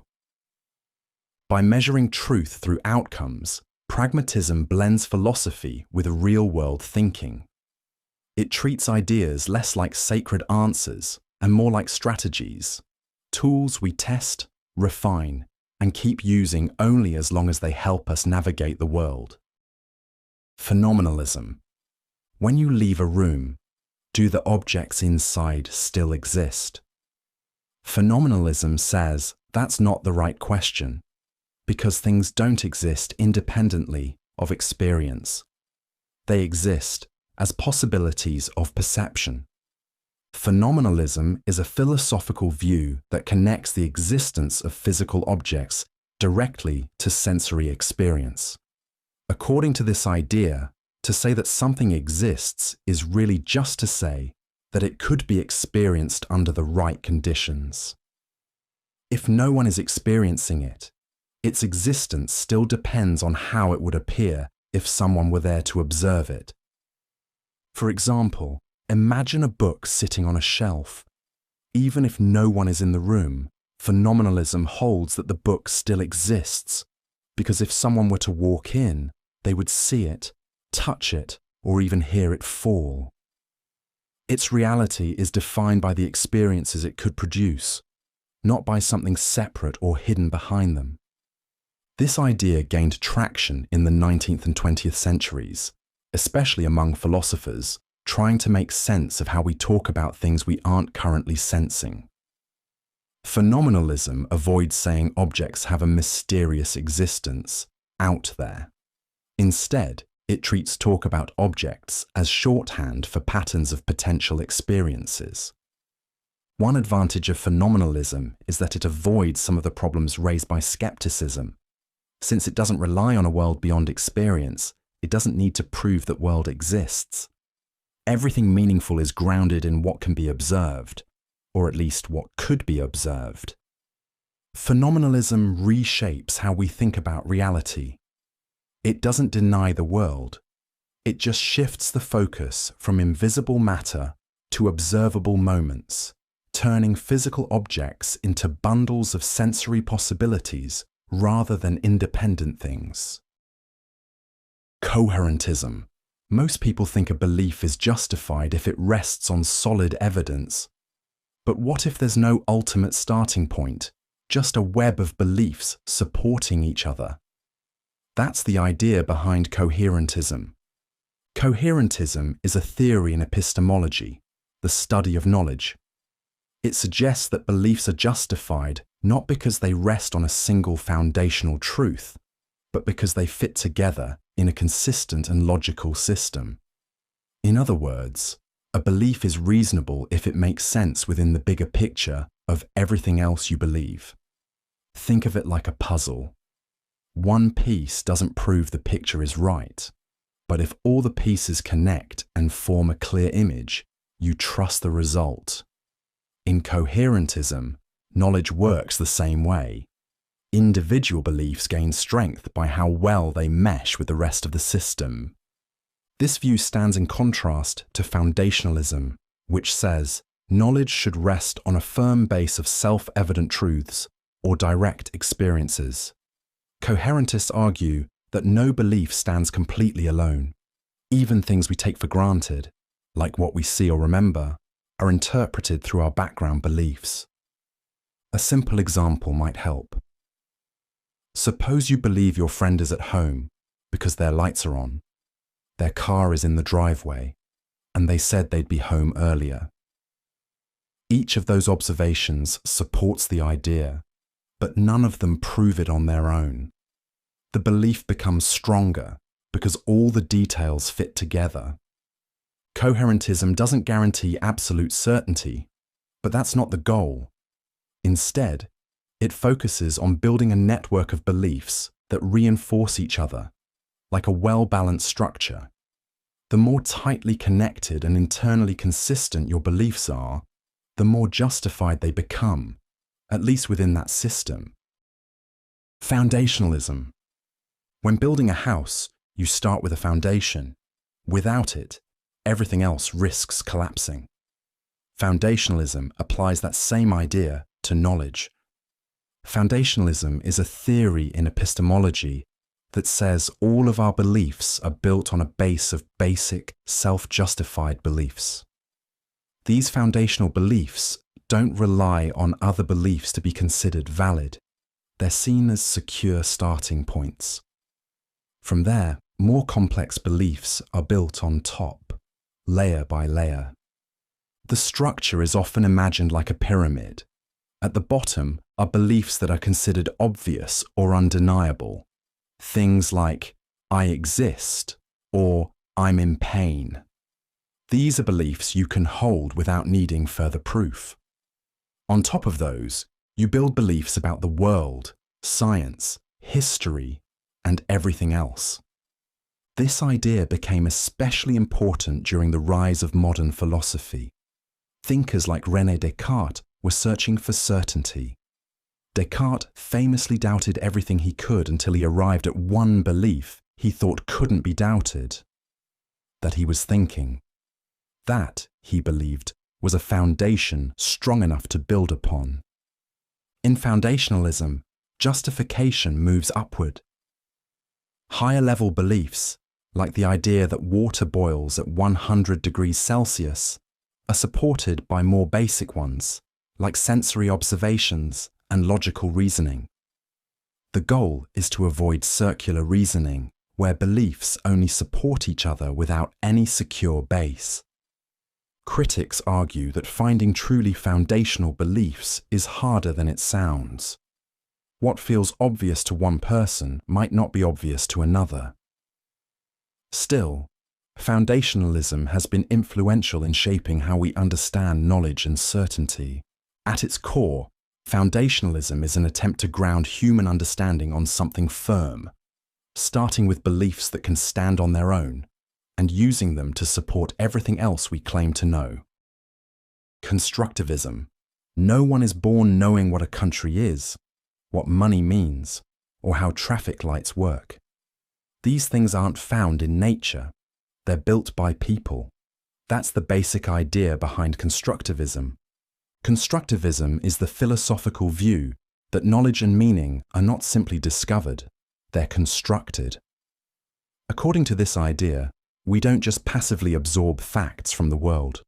Instead, we actively shape what we know based on our experiences, social interactions, and cultural background. At its core, constructivism focuses on how human beings create frameworks for understanding reality. For example, the concept of time isn't experienced the same way across all cultures. Some treat it as linear, others as circular. The way we talk about time, measure it, or even feel it is shaped by the systems we live in, not something hardwired into our minds. In education, constructivism has had a major impact. Rather than seeing students as empty containers to be filled with information, this approach sees them as participants who build understanding through exploration and context. Learning isn't just about memorizing facts. It's about making connections based on what someone already knows. In science and ethics, constructivism pushes the idea that what we accept as truth or morality is often shaped by history, language, or shared beliefs. Even scientific models are not perfect mirrors of reality. They're tools we've built to make sense of it. Constructivism doesn't mean anything goes. It still values evidence and logic. But it reminds us that human understanding is always filtered through a lens, shaped by how we think, communicate, and live. By emphasizing the role of the human mind in creating meaning, constructivism shifts focus from what the world is to how we come to understand it in the first place. Falsifiability. If someone says invisible aliens are watching you at all times but leave no trace, there's not much you can do to prove them wrong. That's exactly why falsifiability matters. Falsifiability is the idea that for a claim to be scientific or meaningful in a testable way, there has to be a possible scenario where it could be proven false. It doesn't mean the claim is false. It just means there must be a way, in theory, to show that it could be. The concept became central to the philosophy of science thanks to Karl Popper, who argued that what separates science from pseudoscience is testability. For example, water boils at 100 degrees Celsius at sea level is falsifiable. You can test it with an experiment, but something like everything happens for a reason isn't falsifiable. It can't be tested or disproven, because no matter what happens, the phrase still fits. Falsifiability helps scientists and thinkers focus on ideas that can be challenged and improved. A theory that can't be wrong also can't really be confirmed. It just floats above evidence. On the other hand, a falsifiable theory invites scrutiny, testing, and revision, which makes it stronger over time. In everyday life, the idea is just as useful. If someone claims they're always right, but never accept proof to the contrary, they're not being reasonable. They're avoiding falsifiability. A belief that can't be questioned might sound confident, but it's cut off from reality. Falsifiability sets a clear boundary. If something can be tested, it can be taken seriously. If it can't be tested or challenged, it may still be interesting, but it's not in the same category as knowledge we can build on, verify, or refine through evidence. Analytic philosophy. Some philosophies aim to explore life's big mysteries. Analytic philosophy aims to make those mysteries clearer by breaking them down step by step, using logic and language. Analytic philosophy is a modern approach that focuses on clarity, precision, and argument structure. Instead of diving into abstract theories or grand metaphysical systems, analytic philosophers take apart ideas carefully to see exactly what's being claimed and whether it holds up. The goal isn't to offer poetic insights, but to make complex thoughts as understandable and accurate as possible. This tradition took shape in the early 20th century, led by thinkers like Bertrand Russell, G.E. Moore, and later Ludwig Wittgenstein. They believed many philosophical problems weren't really problems at all, just confusions caused by unclear language. If we sharpened how we talk about things, many so-called mysteries might disappear. Analytic philosophy often uses logic to map out arguments. For example, if someone says, all bachelors are unmarried, an analytic philosopher might point out that this is true by definition. It doesn't need further evidence. That's called an analytic statement. And figuring out how these differ from more complex claims is a big part of the work. The subject's analytic philosophy covers a broad ethics, knowledge, science, politics, but they're all approached with the same method. Break the question into parts, define the terms, examine the logic, and see if the conclusion follows. While it might sound technical, this style of philosophy has shaped everything from modern logic to debates about artificial intelligence. It's about getting rid of vagueness, avoiding confusion, and building arguments you can actually test and challenge. Analytic philosophy doesn't claim to answer every deep question, but it insists that whatever answers we explore, they should be clear, logical, and built on solid reasoning. Linguistic turn. If you've ever argued with someone and realized the problem wasn't the idea, but the words being used, you've already touched on the core of the linguistic turn. The linguistic turn is a major shift in 20th century philosophy that put language at the center of philosophical inquiry. Instead of focusing only on ideas, thoughts, or experiences, philosophers started asking how the words we use shape the way we understand those things. The basic claim is simple. To understand a concept, you first need to understand the language used to describe it. Before this shift, philosophy often tried to get straight to the truth of things. What's real? What's right? What's meaningful? But linguistic philosophers argued that these questions can't be answered clearly without first asking what we mean by words like real, right, or meaning. Misunderstandings, they suggested, often happen not because of bad logic, but because of vague or misleading language. This shift was influenced by figures like Ludwig Wittgenstein, who believed that many philosophical problems were actually problems of language. If we could untangle how language works, how words refer to things, how meaning is created, and how context shapes understanding, we might solve or even dissolve many classic philosophical puzzles. The linguistic turn didn't just affect philosophy, it had an impact on linguistics, psychology, computer science, and even literary theory. By focusing on language, it gave scholars a new set of tools for analyzing how people think, communicate, and interpret the world around them. At its core, the linguistic turn redefined the path to knowledge. It said that words aren't just labels, they're part of the structure of thought itself. And to do philosophy well, you have to get the language right first. Aesthetics. A painting on a wall, a song that gives you chills, a film scene that sticks with you. These aren't just entertainment. They're tied to one of philosophy's most intriguing branches, aesthetics. Aesthetics is the study of beauty, art, and taste. It asks why we find some things visually pleasing, emotionally moving, or artistically valuable. At its core, aesthetics tries to understand how we experience and judge what's beautiful or meaningful in creative expression. One of the big questions in aesthetics is whether beauty is objective or subjective.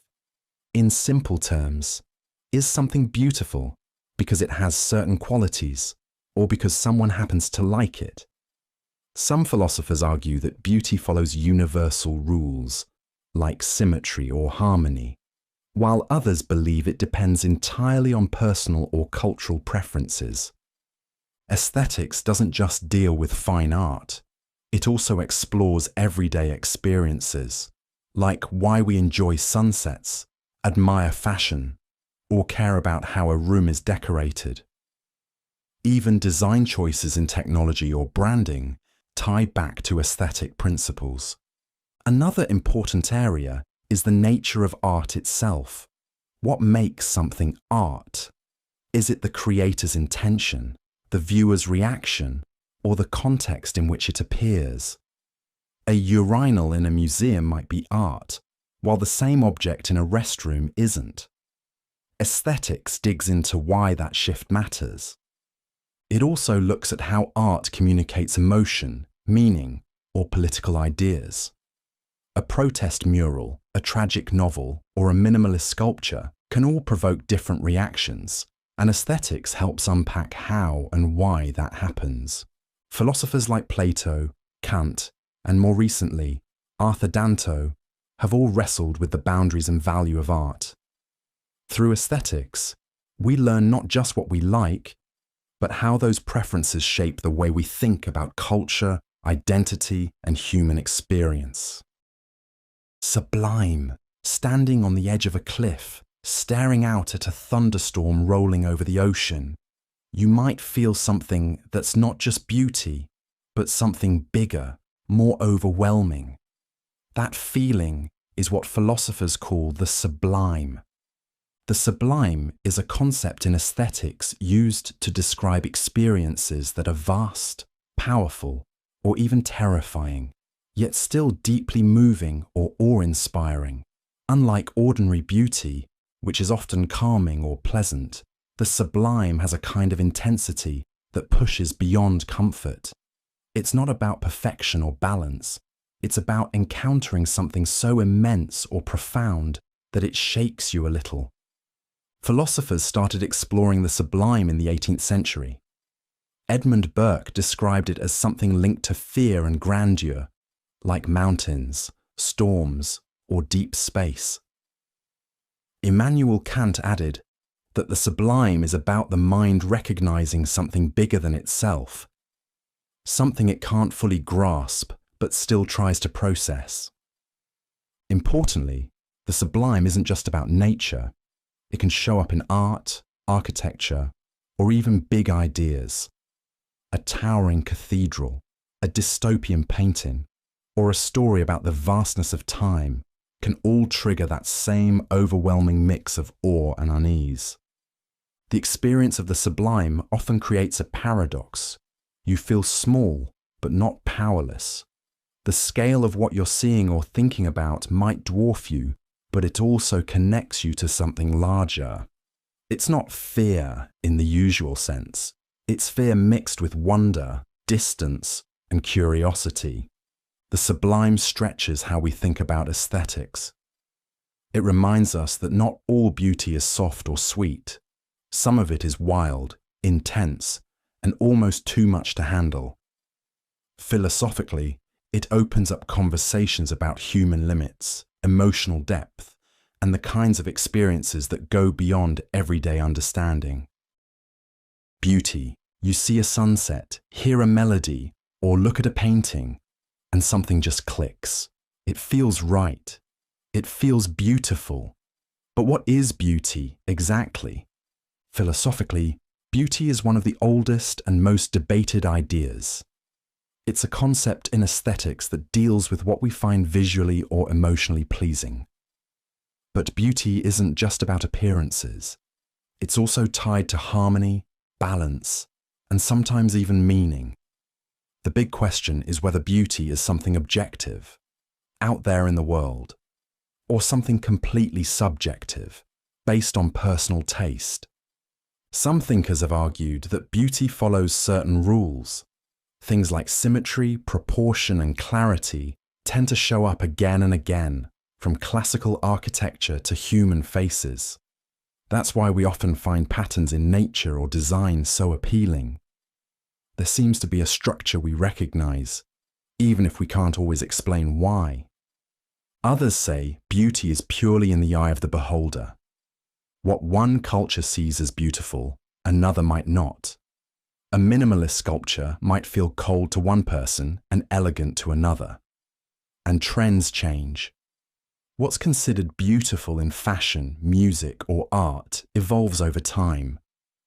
But beauty isn't just visual. It can be emotional or intellectual. A powerful story, a scientific theory, or a well-crafted argument can all be described as beautiful. That's because beauty often connects to a feeling of coherence when things fit together in a way that's satisfying or surprising. Philosophers from Plato to Kant have all tried to define beauty, but it resists being pinned down. It's both deeply personal and strangely universal. Whether it comes from nature, art, or ideas, beauty matters, not because it's useful, but because it speaks to something we instinctively recognize as valuable, even when we can't fully explain it. Taste. Some people love abstract art. Others can't stand it. One person's favorite movie is another's boring mess. These differences are often chalked up to something we casually call taste. In philosophy, taste refers to our personal judgment of beauty, art, and aesthetic value. It's about how we decide what we like and why. But it's more than just preference. Philosophers have explored whether taste can be developed, refined, or even evaluated as good or bad. Historically, the idea of taste became central during the 18th century, especially in European thought. Philosophers like David Hume and Immanuel Kant tried to figure out how people can disagree about art and beauty, yet still feel that some opinions carry more weight than others. On the surface, taste seems purely subjective.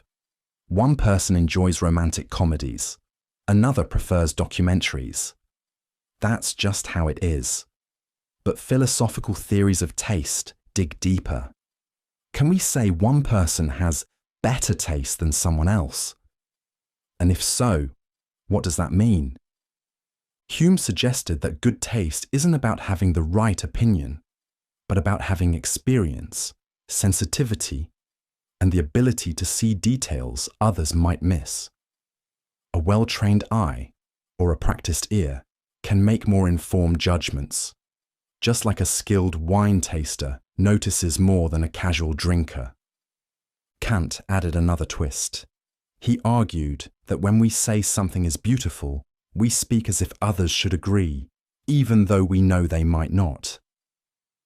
That's because aesthetic taste carries a kind of universal claim, even though it's grounded in personal feeling. Philosophically, taste sits at the intersection of emotion, judgment, and culture. It helps explain how we navigate art, design, and even everyday choices.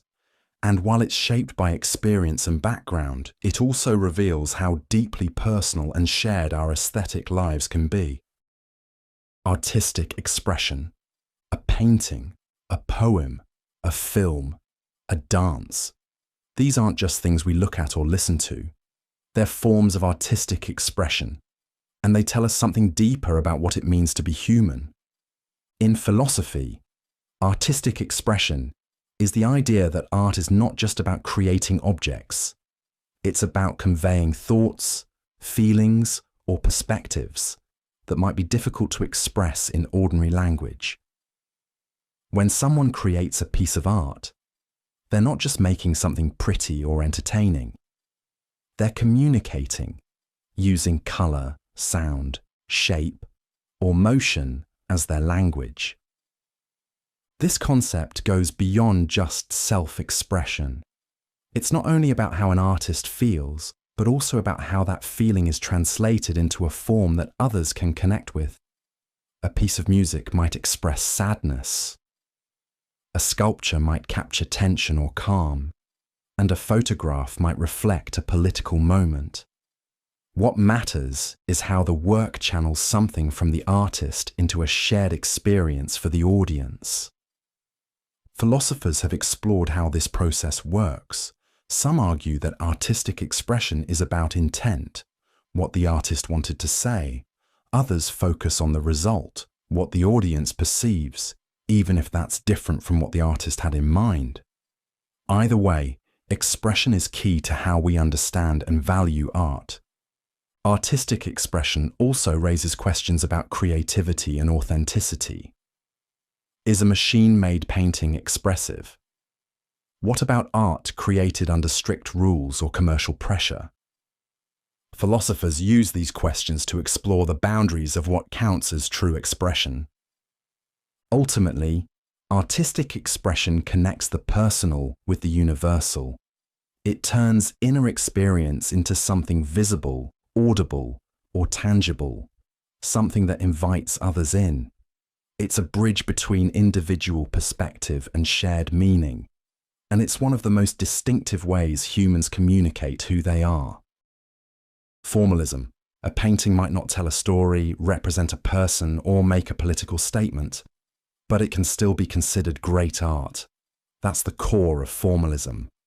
Formalism is a theory in aesthetics that says the value of art lies in its form, its visual or structural elements, rather than its content or context. According to formalist thinking, what makes a piece of art successful isn't what it represents, but how it's composed. Line, color, shape, rhythm, texture, these are the building blocks that formalists focus on.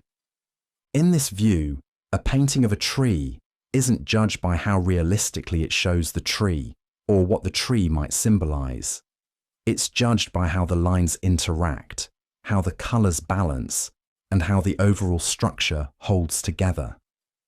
The same goes for music, literature, or architecture. Formalists believe the aesthetic experience comes from engaging with these forms directly, not from thinking about deeper meanings or background stories.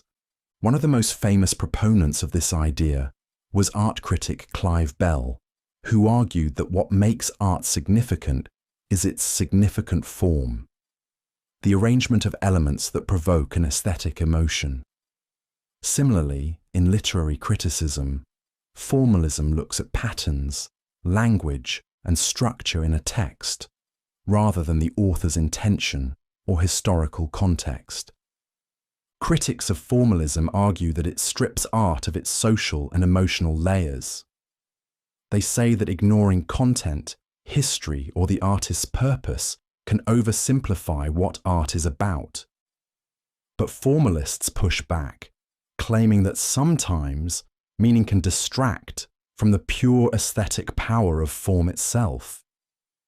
Formalism invites a different kind of attention, one that listens closely to the music of structure, observes the logic of design, and treats art as an object of focus rather than a message to decode. Expressionism. Art doesn't always aim to be pretty or balanced. Sometimes it's loud, distorted, or even unsettling, because its goal isn't to mirror the world, but to express what's happening inside the artist. That's the core idea behind Expressionism. Expressionism is a theory in art and aesthetics that puts emotional experience at the center of artistic creation. Instead of focusing on how accurately something is represented, expressionist art is judged by how effectively it communicates intense inner feelings: fear, anger, joy, anxiety, or confusion. In visual art, this often means exaggerated shapes, bold colors, and dramatic brushstrokes. A face might be twisted in a way that wouldn't make sense anatomically, but that distortion reflects a deeper psychological truth. In music, expressionism might take the form of dissonant harmonies or abrupt tempo changes. In literature, it could be fragmented narration or surreal imagery. The philosophical idea behind expressionism is that art is a direct channel for the artist's internal state. The goal isn't to depict reality as it is, but to project the artist's perception of it. This makes expressionist work highly personal and sometimes challenging. It doesn't ask viewers to understand a story or admire technique. It asks them to feel what the artist felt. Expressionism became especially prominent in early 20th century Europe, during times of political and social upheaval. Artists used the style to respond to a world that felt chaotic or broken. But philosophically, the idea reaches further back and continues today. It appears wherever artists prioritize emotion over realism, mood over precision. Expressionism highlights a different kind of truth, one grounded in human feeling. It expands the idea of what art can be, shifting the focus from how well something imitates life to how deeply it resonates with the raw, emotional core of being human. Mimesis. When you see a painting that looks just like a real landscape, or read a novel that feels like watching real life unfold, you're experiencing something rooted in one of the oldest concepts in art philosophy, mimesis. Mimesis simply means imitation. It's the idea that art reflects, represents, or copies reality in some form.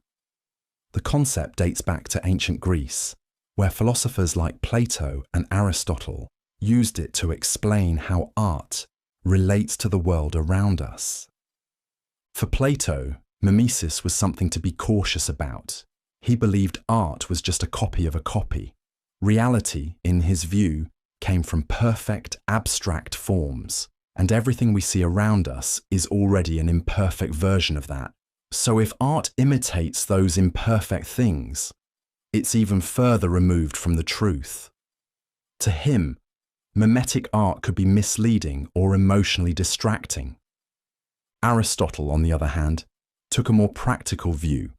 He saw mimesis not just as copying, but as a way to understand the world. Through imitation, art can show us patterns in human behavior, explore emotions safely, or help us learn about life in a more engaging way. A tragedy on stage, for instance, may be fictional, but it captures real emotions like grief or fear in a way that feels meaningful. Over time, mimesis has evolved. In the Renaissance, artists aimed for hyperrealism, using perspective and detail to closely imitate nature. Later, modern art challenged the idea that imitation is the ultimate goal, shifting toward abstraction and expression. But even abstract or conceptual works often still relate to real experiences. They just represent them in less literal ways. Mimesis remains central to how we think about art's connection to reality. It's the foundation for questions like, what is art showing us, and how closely should it mirror the world we live in? Avant-garde. You're at a gallery, and one of the paintings is just a blank canvas. Another features a pile of bricks on the floor. You might wonder, is this really art? Welcome to the world of the avant-garde. In philosophy and art theory, avant-garde refers to creative work that breaks away from traditional forms and pushes boundaries. The term comes from a French military expression meaning advance guard, the soldiers who go ahead of the main army.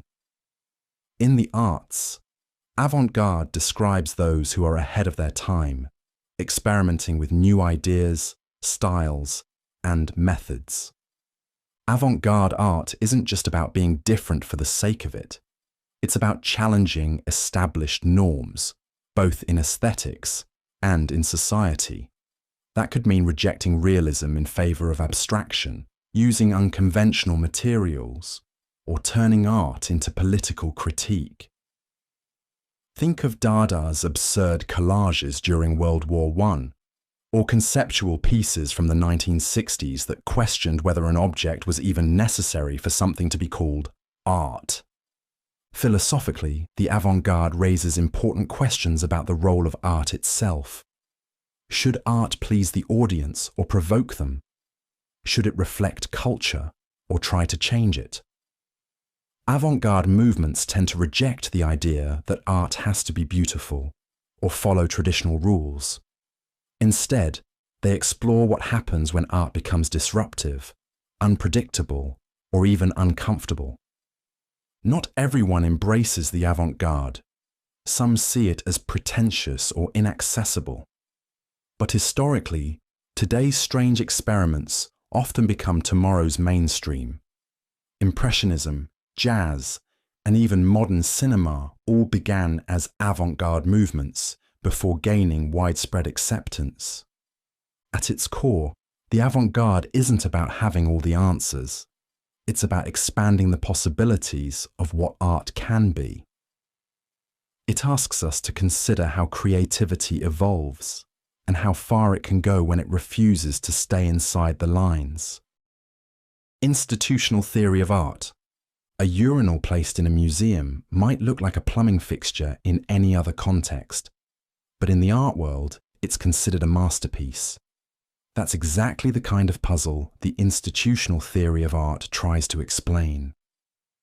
This theory, popularized by philosopher George Dickey in the 20th century, offers a simple but bold idea. What makes something art isn't its appearance, originality, or emotional impact. It's whether the art world says it is.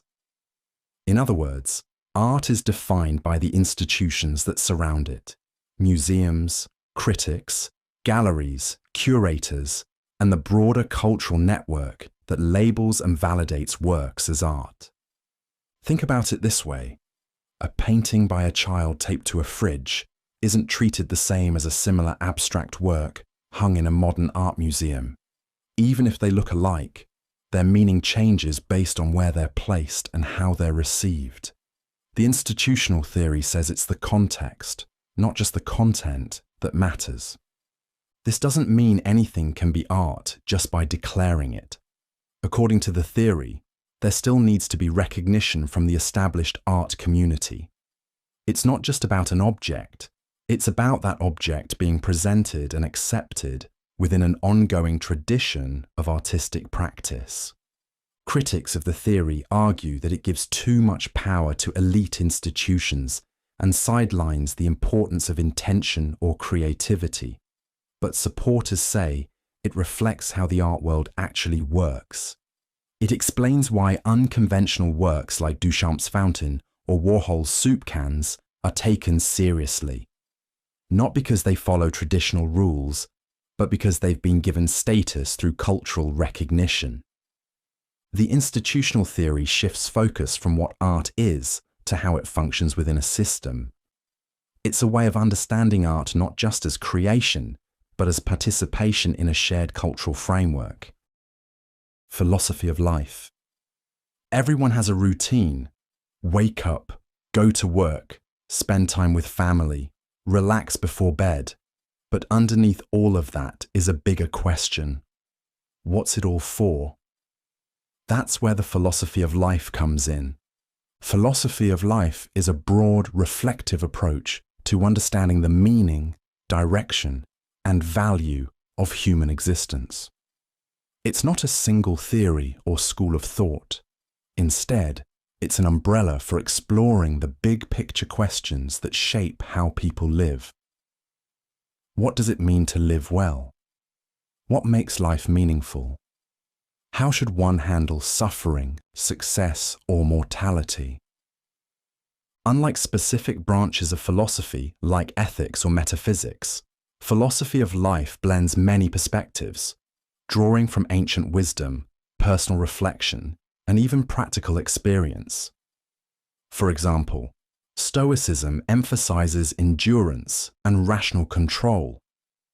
Existentialism, on the other hand, focuses on individual choice and the struggle to find meaning in an indifferent universe.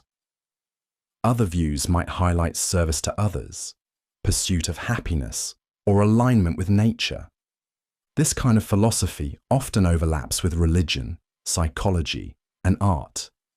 It's not just about theories, it's about the decisions people make every day. Choosing how to spend time, how to treat others, or how to deal with setbacks all involve assumptions about what life should be. Importantly, the philosophy of life isn't reserved for philosophers. Writers, scientists, activists, and everyday people all contribute to this ongoing conversation. It's flexible, personal, and constantly evolving. Rather than offering definitive answers, it encourages deeper engagement with existence itself. It helps frame not just how people think, but how they live, guiding values, shaping habits, and influencing what ultimately matters in the long run. As a philosophical idea, the philosophy of life invites reflection not through abstract puzzles, but through the real patterns and choices of daily experience. Optimism. Some people look at a tough situation and still manage to say, "It'll all work out." That mindset, often dismissed as naive, is at the core of a powerful philosophical concept: optimism. In philosophy, optimism isn't just about having a sunny disposition. It's a worldview, the belief that the universe is, at its core, ordered in a way that tends toward good. This idea goes beyond feelings and into the structure of how people understand existence, morality, and progress. One of the most famous philosophical defenders of optimism was the 18th century thinker Gottfried Wilhelm Leibniz. He argued that out of all possible worlds, this one, the one we live in, is the best that could exist. In his view, even the bad parts of life serve a greater good, woven into a complex, ultimately harmonious system. But not everyone agreed. Thinkers like Voltaire pushed back, especially after disasters like earthquakes and wars. They questioned how anyone could say we live in the best possible world while witnessing so much suffering. This sparked a deeper discussion.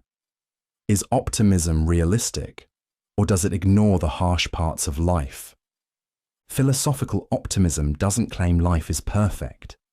Instead, it suggests that setbacks and pain can have purpose, or at least that progress is possible. Some versions argue that moral development, social improvement, or even personal growth are built into the nature of things. Others take a more abstract approach, seeing the universe as rationally structured toward balance or justice. Optimism, as a philosophical stance, shapes how people interpret events, respond to challenges, and define their sense of hope. It doesn't mean ignoring reality. It means believing that within reality, messy and unpredictable as it is, there's room for meaning, improvement, and possibility. In this view, optimism becomes more than attitude. It becomes a philosophy of how to live. Pessimism. Sometimes, no matter how hard people try, things fall apart. Plans fail. Pain happens. And instead of insisting everything has a silver lining, some philosophers lean into a different view. Pessimism. Philosophical pessimism isn't about being gloomy for the sake of it. It's a serious perspective that suggests life is fundamentally marked by struggle, dissatisfaction, or futility. While optimism sees progress and potential, pessimism highlights limits of happiness, reason, and human nature. One of the most well-known pessimists was Arthur Schopenhauer. He believed that human desire is a constant source of suffering. We always want something: comfort, love, success. And even when we get it, satisfaction fades and new cravings appear. From this angle, life is a cycle of striving and disappointment, with brief moments of relief. Others, like Friedrich Nietzsche, took a more complex view. He didn't deny life's hardships, but he explored how people could confront them with honesty and strength. Nietzsche's version of pessimism wasn't about giving up, it was about rejecting illusions and facing life head-on. Philosophical pessimism doesn't argue that nothing good ever happens. It simply pushes back on the idea that life is inherently good, or that things will naturally improve over time. Some pessimists question whether life has any built-in meaning at all. Others critique society's focus on productivity, success, or progress, arguing that these ideals often create more pressure than peace. This perspective has had a real impact on literature, art, and culture. It encourages reflection on vulnerability, mortality, and the limits of human control. Rather than offering comfort, pessimism offers clarity, a lens through which to examine the parts of life that are often ignored or glossed over. As a philosophical position, pessimism challenges people to think seriously about what can't be fixed, and what it means to live meaningfully despite that. Cosmopolitanism. You may live in one country, speak one language, and follow one culture, but cosmopolitanism suggests you're also a citizen of the world.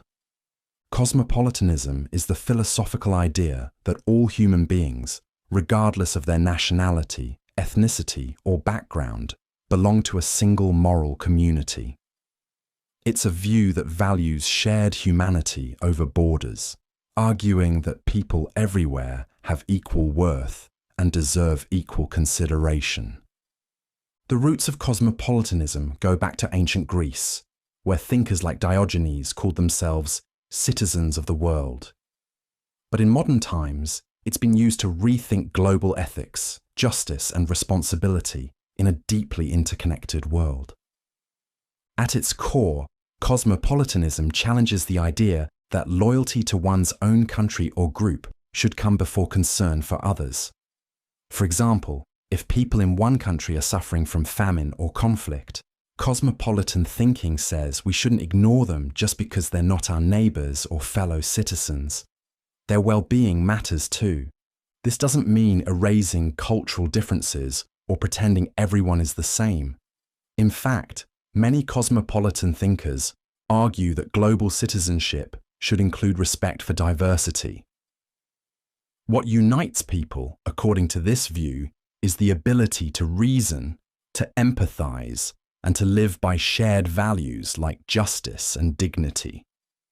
Cosmopolitanism also plays a big role in debates about international law, human rights, and global governance.